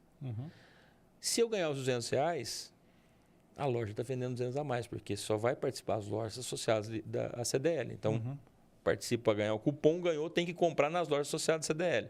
Então, a pessoa pega com 200 reais em vale compra. Eu vou lá na loja, eu queria comprar. Às vezes, quando ela fez a compra, ela olhou um sapato que valia, sei lá, 400 reais e ficou... não, tá caro, não vou comprar. Eu vou lá comprar aquele sapato agora, vai me custar só 200 agora. Então, aqueles 200 do prêmio já circularam mais 200 no mercado e fez vender mais 200. Muito bom. Então, isso tudo, em 15 dias, faz um volume danado. E é o que a gente precisa esquentar o mercado. O Liquida Aqui é um outro Natal para o empresário? Já consideram como um outro Natal. Já consideram. O Liquida Aqui, para você ter ideia, ele já está na Secretaria de Desenvolvimento de Rondonópolis, ele já está dentro dos eventos oficiais do município. Legal. Tamanha movimentação que ele provoca no município, trazendo gente de fora, que vem fazer compra, nas cidades circunvizinhas, que vem a oportunidade de comprar mais barato, de participar. Tem sido um grande diferencial. A CDL, a gente vê muitas instituições, né? Você já falou que aqui o foco da CDL é valorização do empresariado, né? E do empresário do prestador de serviço, não importa o lojista, enfim. muitas entidades têm uma preocupação de estar mais próximo da sociedade, né? Para isso dar piso, dar tamanho. A CDL de Rondonópolis, nesses 50 anos, é uma empresa, é uma instituição que realmente tem a credibilidade que a população toda reconhece. Existe um movimento que vocês fazem, claro que toda vez que você faz esse tanto de prestação de serviço, acaba aproximando da população. Mas é um movimento natural de aproximação com a sociedade ou ainda a CDL é mais conservadora nesse aspecto? Não, eu acho que a CDL não é conservadora assim, não. A gente sempre tem buscado a participação. O que nós podemos ter pecado em algum momento é em comunicar pouco, falar pouco. Isso acho que pode ter sido um pecado. E a gente precisa fazer o meia-culpa nesse ponto. Por exemplo, a CDL, em todo qualquer evento, isso independente de quem seja o prefeito, tá? Todo e qualquer evento feito pelo município, que eles nos solicitam a participação, por exemplo, com as consultas da SPC Serasa, a gente manda uma equipe para ficar à disposição para as pessoas para fazer consulta. Qualquer evento. Então, vou fazer um evento limpa-nome. Vou fazer um evento na praça para ajudar as pessoas. Um evento das mulheres. A CDL sempre está participando. E sempre esteve participando. E nunca fez divulgação disso. Então, próximo à sociedade, a gente sempre está. Óbvio que ninguém agrada a todo mundo e sempre vão ter aqueles que vão falar contra. Paciência, acho que a unanimidade é burra, né? Então, sempre ter alguém falando contra, isso quer dizer que está incomodando alguém. Faz até bem. Se você for achar que está fazendo tudo certo, não tá, é sempre alguma coisa que você pode melhorar. Em tempo de rede social, a polêmica gera like pra caramba. Né? Ainda tem essa, né? Aí eu tenho, pelo menos comigo, eu falo, eu não vou ficar tocando tambor para doido dançar, não. Deixa para lá. Falar em tambor para doido dançar, nós tivemos uma polêmica. Não vai sair sem tomar um aperto aqui, não. Vamos lá. Teve a questão do padroeiro de Rondonópolis, o feriado. Eu vi nota da CIR. Eu não sei se vocês lançaram nota. Eu fiz um vídeo. Fez. Mas fiz um vídeo. Como é que foi o posicionamento do CDL? Você vai matar. Eu não se aperta, não. Você vai matar aquele cara lá que fica ali. Que agora acho que ele virou no sofá lá. O cara da comunicação fica preocupado com essas coisas. Tá, o que eu manifestei? Chico, a minha preocupação, a primeira preocupação que eu tenho é o seguinte: você vai tomar qualquer decisão que ela implica em impacto econômico para o município, para os empresários, acho que essa decisão ela tem que ser muito bem pensada. Ela não pode ser feita a toque de caixa. Ela não pode ser feita em urgência, mas enfim. A única coisa que resta para mim, que eu tenho poder, é de falar. Eu posso emitir opinião, dar ideia, mas decidir, você sabe que quem decide no final das contas é quem está com a caneta na mão. Sim. Certo? Então, no final das contas, quem está com a caneta na mão decidiu. Resolveu. Eu tenho para mim, e nós encomendamos, independente disso, nós já havíamos encomendado uma pesquisa, pesquisa que eu digo assim, um estudo com um economista, para apontar para nós os impactos financeiros de qualquer dia não trabalhado. Repito, qualquer dia não trabalhado. Não estou falando de feriado. Pode ser feriado? Pode. Mas qualquer dia que for tirado do nosso calendário de trabalho, qual é o impacto que isso vai trazer? Não só para o empresário. A gente não falou aqui que 148 mil reais injetados no mercado geram 7 milhões no cenário mais conservador? Um dia não trabalhado gera quanto de prejuízo? E aí? Nós encomendamos, não ficou pronto. Para você ter ideia, não ficou pronto ainda. Não esperaram. Paciência. Eu não tenho a caneta na mão. Tá Mas o que eu falo, o que eu falo e repito é o seguinte: cada um sabe o que faz. Se eles acharam que a melhor alternativa era essa, se eles acham que é assim que se resolve, paciência. Eu não posso fazer nada. O que eu posso fazer? Eu posso deixar registrada a indignação por parte dos empresários quanto a isso. E não estou falando só por mim, não, porque eu, no último Integra CDL, eu chamei, perguntei para todos. Quebrei o protocolo do Integra, porque nós temos o protocolo, e perguntei para os empresários. Tinha mais de 50 empresários presentes. Falei, gente, o que vocês acham? Vocês vão ter prejuízo? Unânime. Todos acharam prejudicado. Pessoal, já está resolvido. O que vocês acham disso? Vai dar prejuízo para todo mundo. Vocês têm que conversar com quem manda. E aí que volta. O que a gente falou da participação? Lembra que eu te falei da participação? Sim. Sim. Tem que participar. Porque quanto mais forte é a instituição, mais peso tem na hora de uma nota, na hora de um posicionamento. Ou posicionamento. Ou o posicionamento nosso, ou o posicionamento da CIR. Eu e a Denise, nós somos na ordem do dia. Uhum. Deixamos muito claro. Eu vou fazer uma conta aqui, você me ajuda e por favor, eu vou falar para você que eu sei que você é um cara crítico também. Você vai falar para mim, Leonardo, essa conta está errada, está furada. Uhum. Mas vamos lá. Faz uma conta comigo. Nós temos 30 dias no mês para trabalhar, em média, beleza? Sim. Dos 30 dias, vamos para o normal. 4 domingos, Uhum. a gente já não trabalha. Uhum. Então, caiu para 26. Uhum. 4 sábados no mês, Uhum. meio período. Uhum. Então, perde 2 dias, cai para 24. Então, nós temos 24 dias no mês Uhum. para faturar, para pagar as contas. Uhum. Pagar férias, pagar o salário, pagar energia, pagar água. Uhum. Beleza? Tá. Desses 24 dias,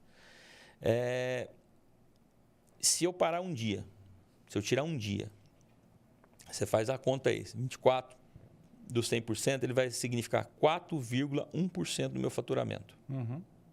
Então, vamos fazer uma conta, se eu faturo 100 mil por mês, bruto. Uhum. Se eu estou perdendo 4,1, eu estou perdendo R$4.100. Uhum. Certo? Reserva. Uhum. R$4.100 a menos.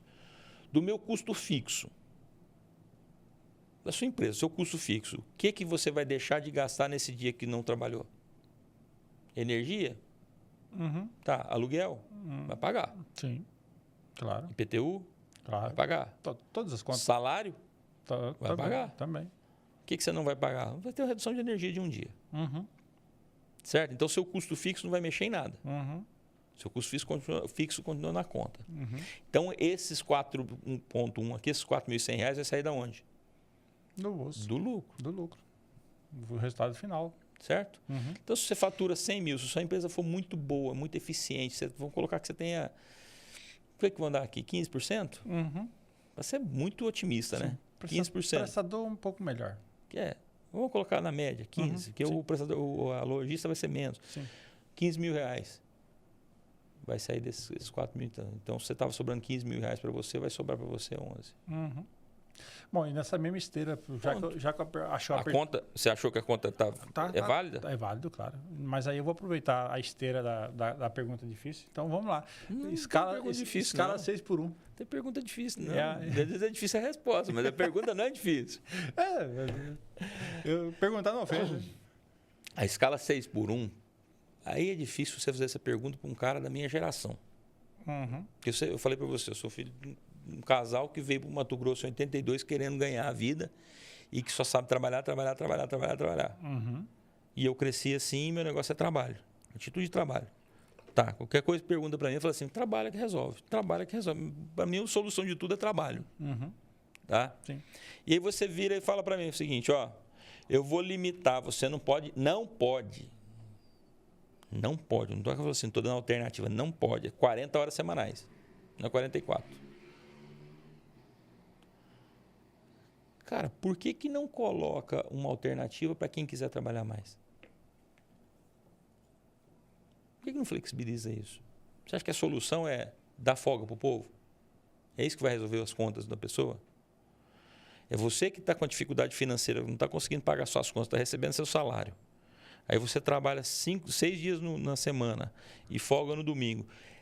Folgar no sábado também vai resolver suas contas? Ou você vai ter que pegar o sábado e domingo e trabalhar? O brasileiro ele é criativo, né? O que vai acontecer, muita gente, ele vai, se for aprovado, ele vai deixar de trabalhar no sábado na tua empresa e vai arrumar um bico na outra empresa. É simples assim. Entendeu? Mas está limitando. Não sei, eu estou falando, a gente nem tem que tomar cuidado para falar, porque é o seguinte, é geracional. Eu tenho uma perspectiva diferente. Uhum. Porque eu trabalho de segunda a segunda.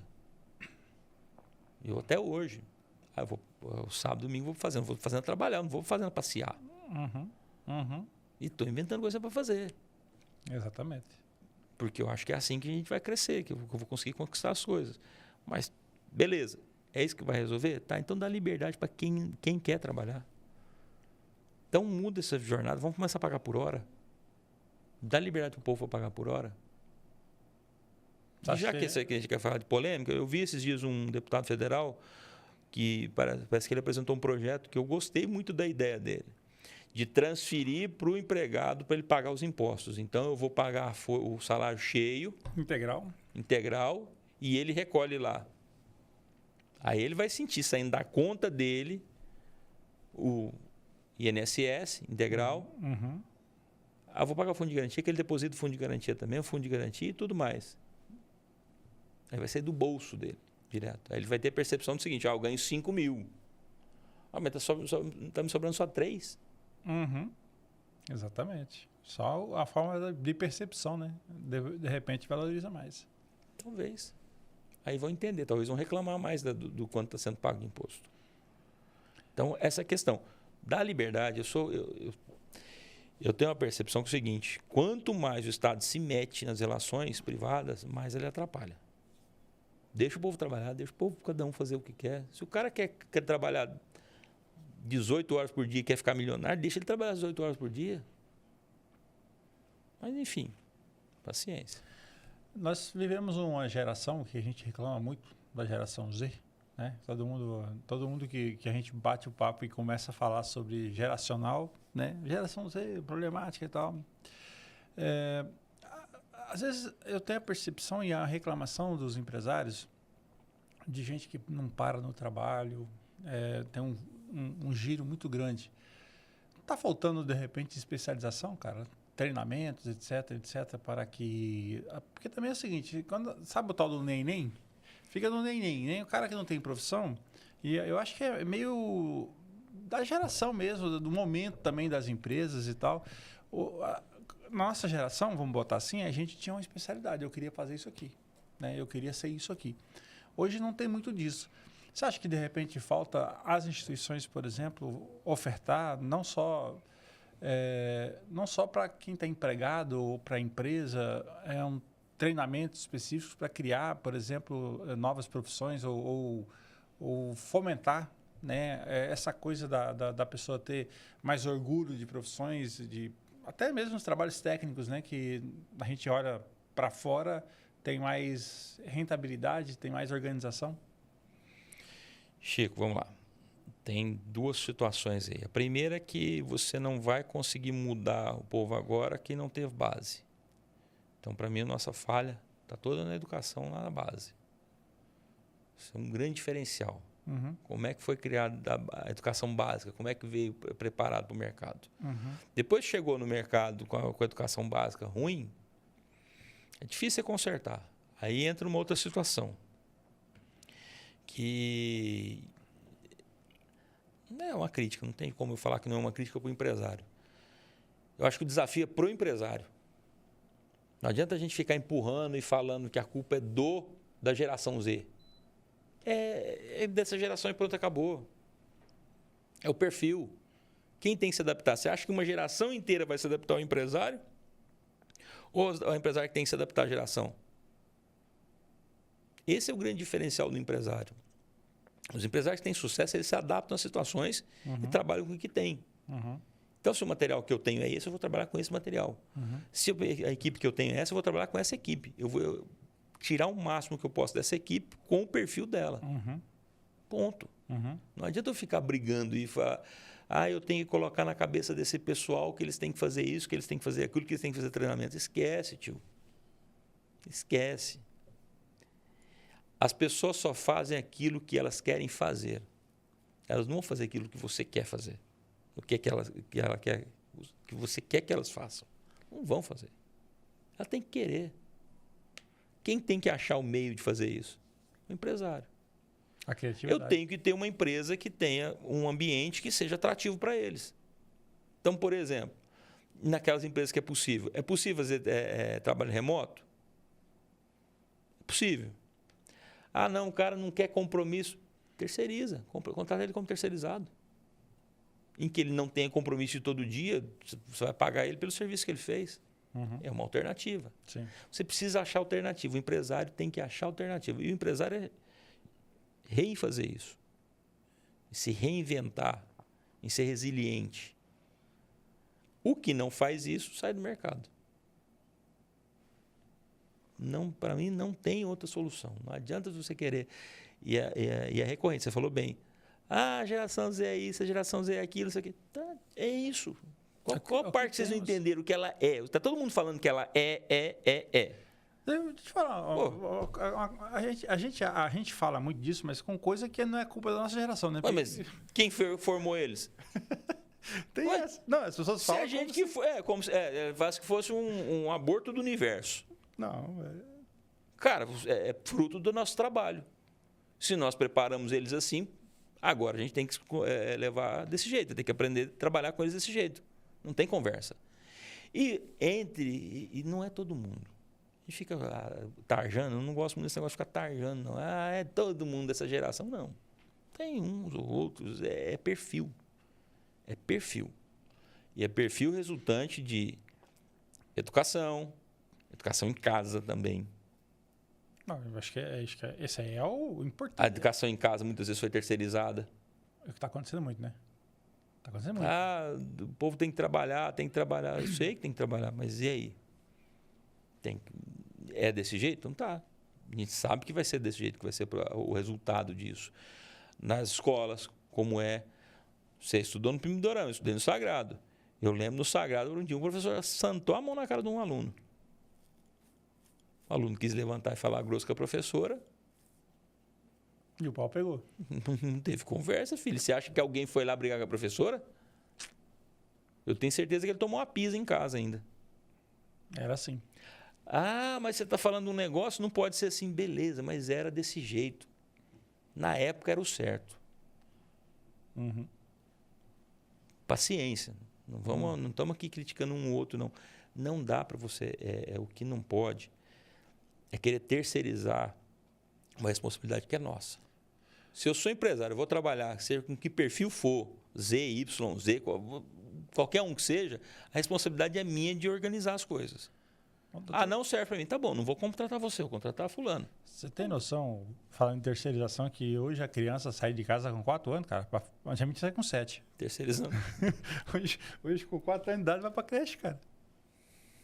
Não convive. Ou antes. Não convive mais. Antes. É que aí, né, eu tô falando do público, né? O público e aí tudo bem, a gente entende que é preciso, é importante a mãe trabalhar e tal, ter a vida dela, a independência dela, porque faz parte da... Mas assim, você olha pro negócio e fala assim, cara, antigamente você ficava até 6, 7 anos de idade em casa e tal, hoje em dia não dá mais tempo. Mas, Chico, vamos lá, aí volta no que você falou. A gente fala como se fosse a culpa fosse de alguém. Não é questão de culpa ou não ser culpa. É resultado do que nós criamos a sociedade. Ponto. Não vamos terceirizar a culpa de ninguém aqui. E não adianta eu falar assim, a culpa não é minha, que eu não foi. Cara, é minha também. Porque eu faço parte dessa sociedade. Quando você vive em sociedade, não dá para você terceirizar para ninguém. A culpa é da sociedade. Acabou. Você faz parte dela? A não ser que você não faça parte.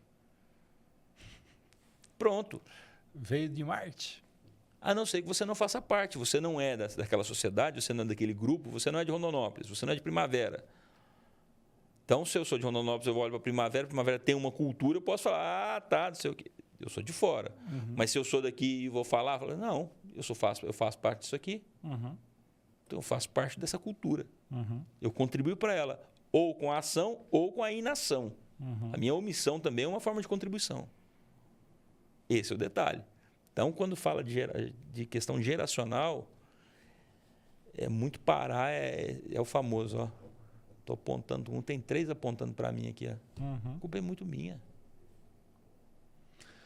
Doutor, como presidente da CDL e como advogado, né, vamos lá na esteira das perguntas mais complexas, não tão complexas assim. Com esse momento do judiciário brasileiro, eu não sei, honestamente, eu confesso que eu não sei se já era assim, só se fala muito nisso, mas parece-me que tem um pouco de insegurança jurídica no momento que nós estamos vivendo, né? Vamos colocar no momento histórico do país, insegurança jurídica, o judiciário tem tomado decisões que está dando essa impressão para todo mundo.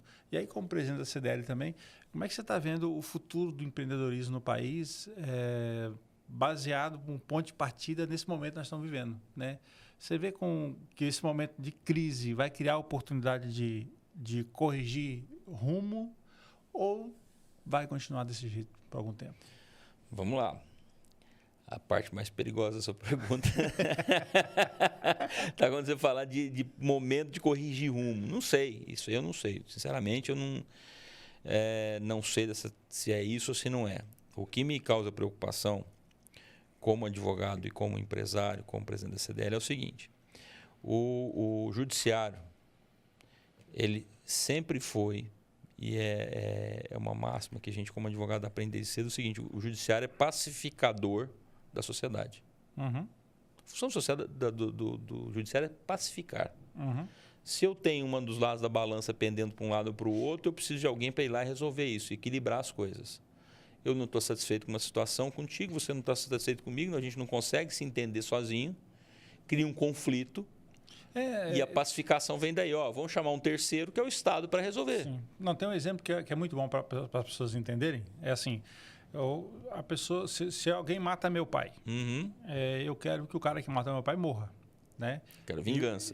E o cara que matou meu pai quer ficar solto. Então o Estado vem e coloca: não, você não pode ficar solto, morrer, então vai ficar na cadeia. É uma outra situação também. Nesse caso, tem uma variável aí, que aí o Estado, ele, como o Estado, ele tem o direito de fazer, independente de você querer ou não, de intervir e prender e julgar. Uhum. Mas vamos lá. O Estado é pacificador social. Essa é a função dele. E quando ele começa, e me causa preocupação quando o Estado começa a ter decisões que ele não pacifica. Ele cria mais confusão. Estica mais a corda. E eu estou falando, quando eu falo Estado, o Estado é um só. A divisão de judiciário, legislativo e executivo é só administrativa. Tá? Então, você tem que olhar o Estado brasileiro como um só. É um único país, um único Estado.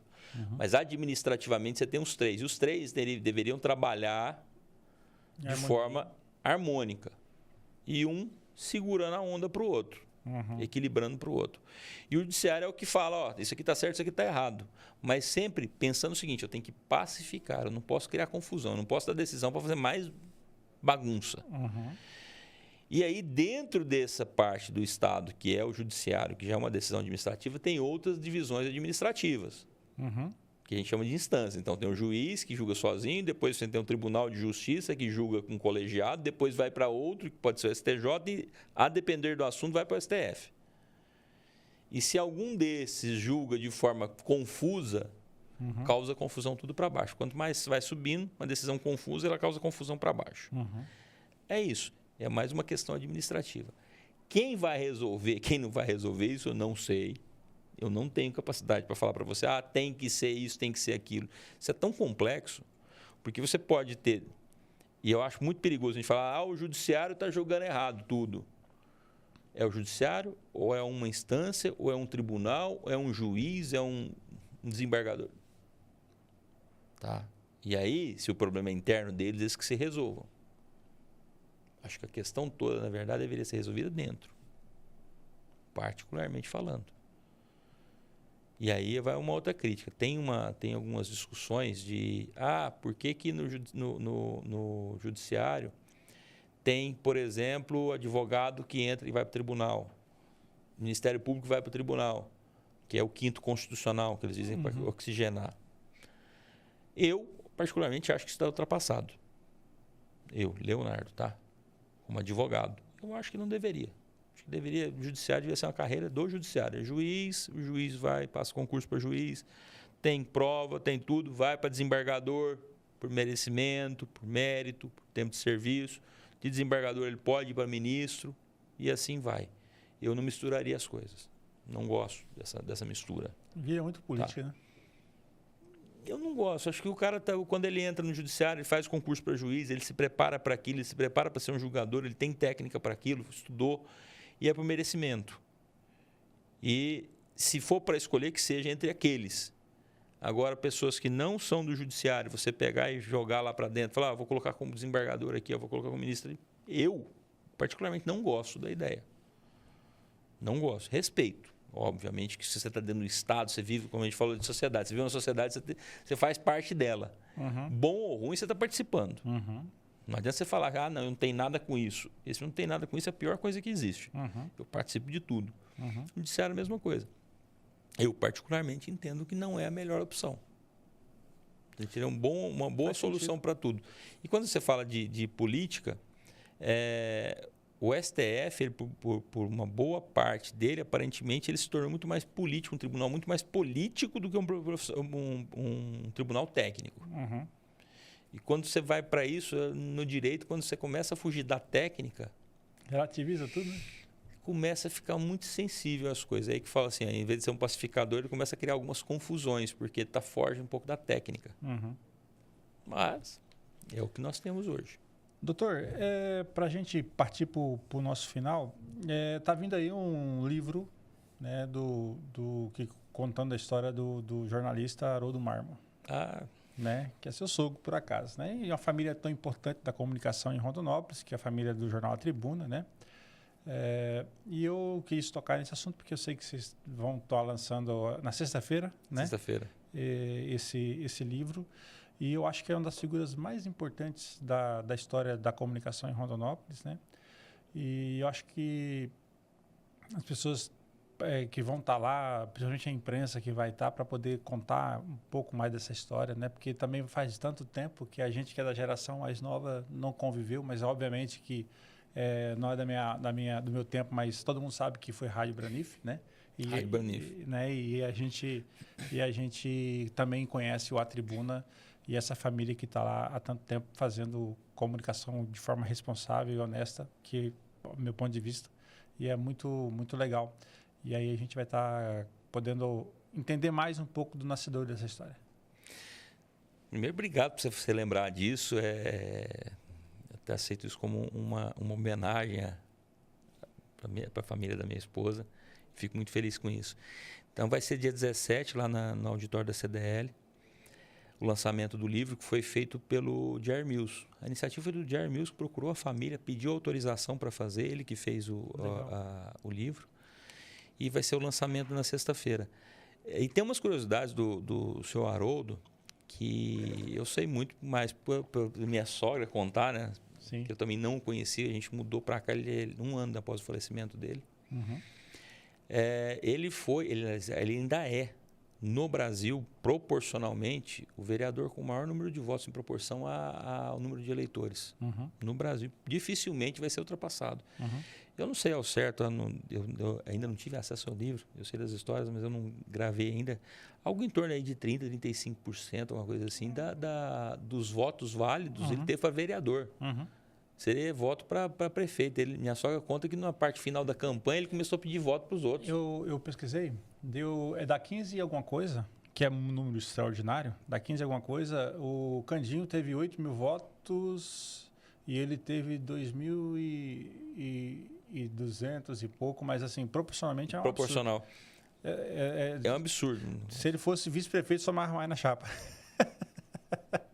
Ele foi ultrapassado em números absolutos, ele foi ultrapassado pelo Mohamed. Sim. Acho que 10, 12 anos atrás. 2.300 votos, se eu não me engano. Tá? Foi quando foi ultrapassado isso. Aí a população já estava em quase 100 mil eleitores. Sim. Você vê o absurdo que era disso. Mas ele era da comunicação, o negócio dele era comunicação, né? Ele veio de São Paulo como comunicador. Mas eu acho que ele fez faculdade de jornalismo. Jornalista. Ele era jornalista. Formado. Então, ele era um dos precursores do jornalismo em Rondonópolis. Sim. E contribuiu muito para isso. Depois fundou o jornal. Ele era um grande empreendedor. Tanto é que ele era empreendedor que ele, infelizmente, o falecimento dele foi quando ele estava indo ver uma fazenda em Paranatinga com alguns amigos. Eu li sobre, né? Eu pesquisei sobre.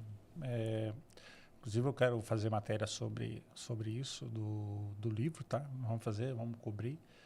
Tipo, o jornalista lá em Rondonópolis, o Alisson, cobrir. Vou tentar ir, como você me fez o convite para ir. Né? É um prazer te receber lá, tá? Eu vou tentar ir porque é uma forma de homenagear mesmo, tá?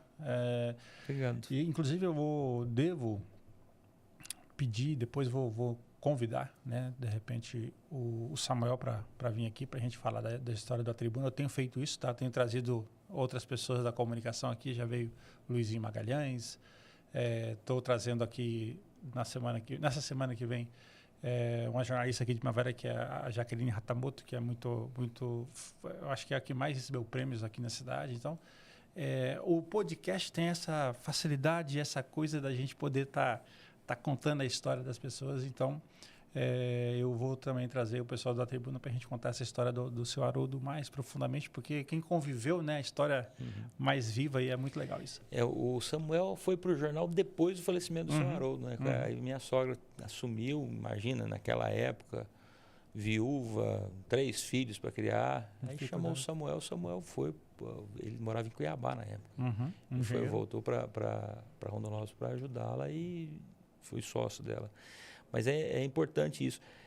Quando a gente fala de livro, é o registro histórico, é o reconhecimento das pessoas que tiveram influência e ajudaram muito no desenvolvimento. A gente falava antes do programa, você falando de alguns produtores, daquela história que a gente nem imagina de como foi essa construção. O bastidor das coisas é que é bom. Exatamente. O livro é muito para isso. A gente precisa reconhecer essas pessoas.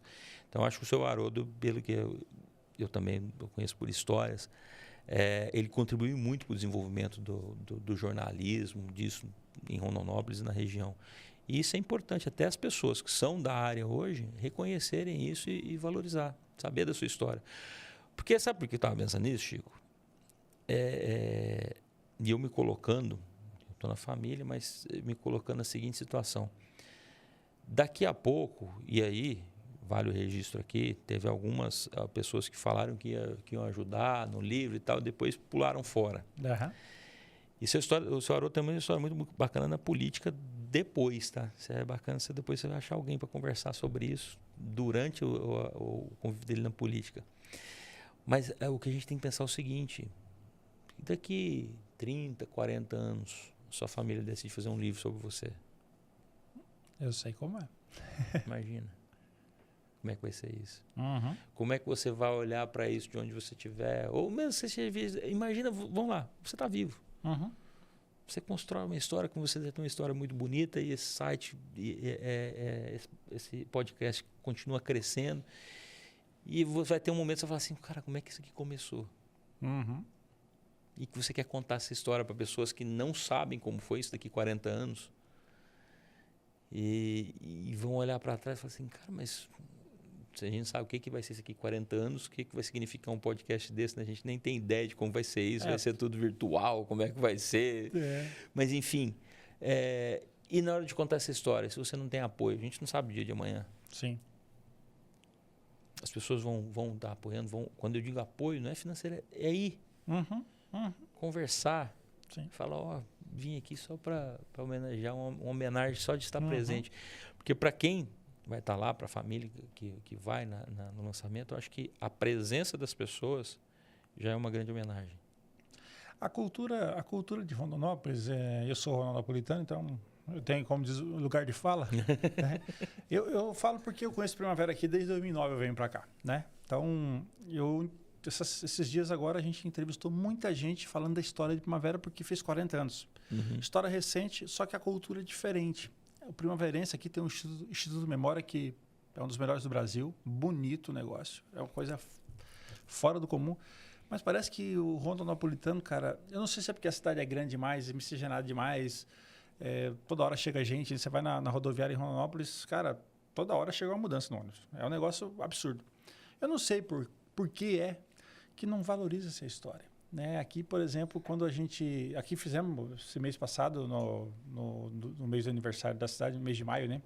O último dia de maio, foi feita uma sessão da Assembleia aqui para homenagear os pioneiros. Então, não sei se a cultura do primaverense tem mais essa pegada de reconhecer a história, mas Rondonópolis é meio solto. Né? Eu até fiz, por exemplo, quando o senhor Mohamed faleceu agora há pouco, né? Nunca fui próximo dele, próximo politicamente, né? Mas eu sempre respeito a história das pessoas. Eu até escrevi um texto, né, para homenagear o Sr. Mohamed por conta do que ele fez e quanto foi importante para a cidade. Né? Você estudou na faculdade, foi professor na faculdade. Né? Só do fato de todo mundo que é militar pudesse estudar lá, os filhos darem lá no Calil na época. Então, essas histórias elas precisam ser contadas, precisam ser valorizadas. Né? Então, o seu Haroldo é lógico que você olha para a tribuna hoje e está viva a história ali, né? Está ali na Bandeirantes, em frente ao Atacadão. Mas, cara, é o registro vivo da história de Rondonópolis, porque todos os dias tem um jornal que circula na cidade e isso foi uma idealização, foi do trabalho, do suor do seu Haroldo. Então, eu acho que as pessoas precisam reconhecer essas coisas. Precisa. Você fala da história da dificuldade. A CDL está fazendo 50 anos, nós estamos fazendo um livro. Legal. Dos 50 anos da CDL. Top. Pra você ver a dificuldade que tem de levantar arquivos históricos da entidade. É cultura. Você falou muito bem a cultura. O primaverense tem essa cultura.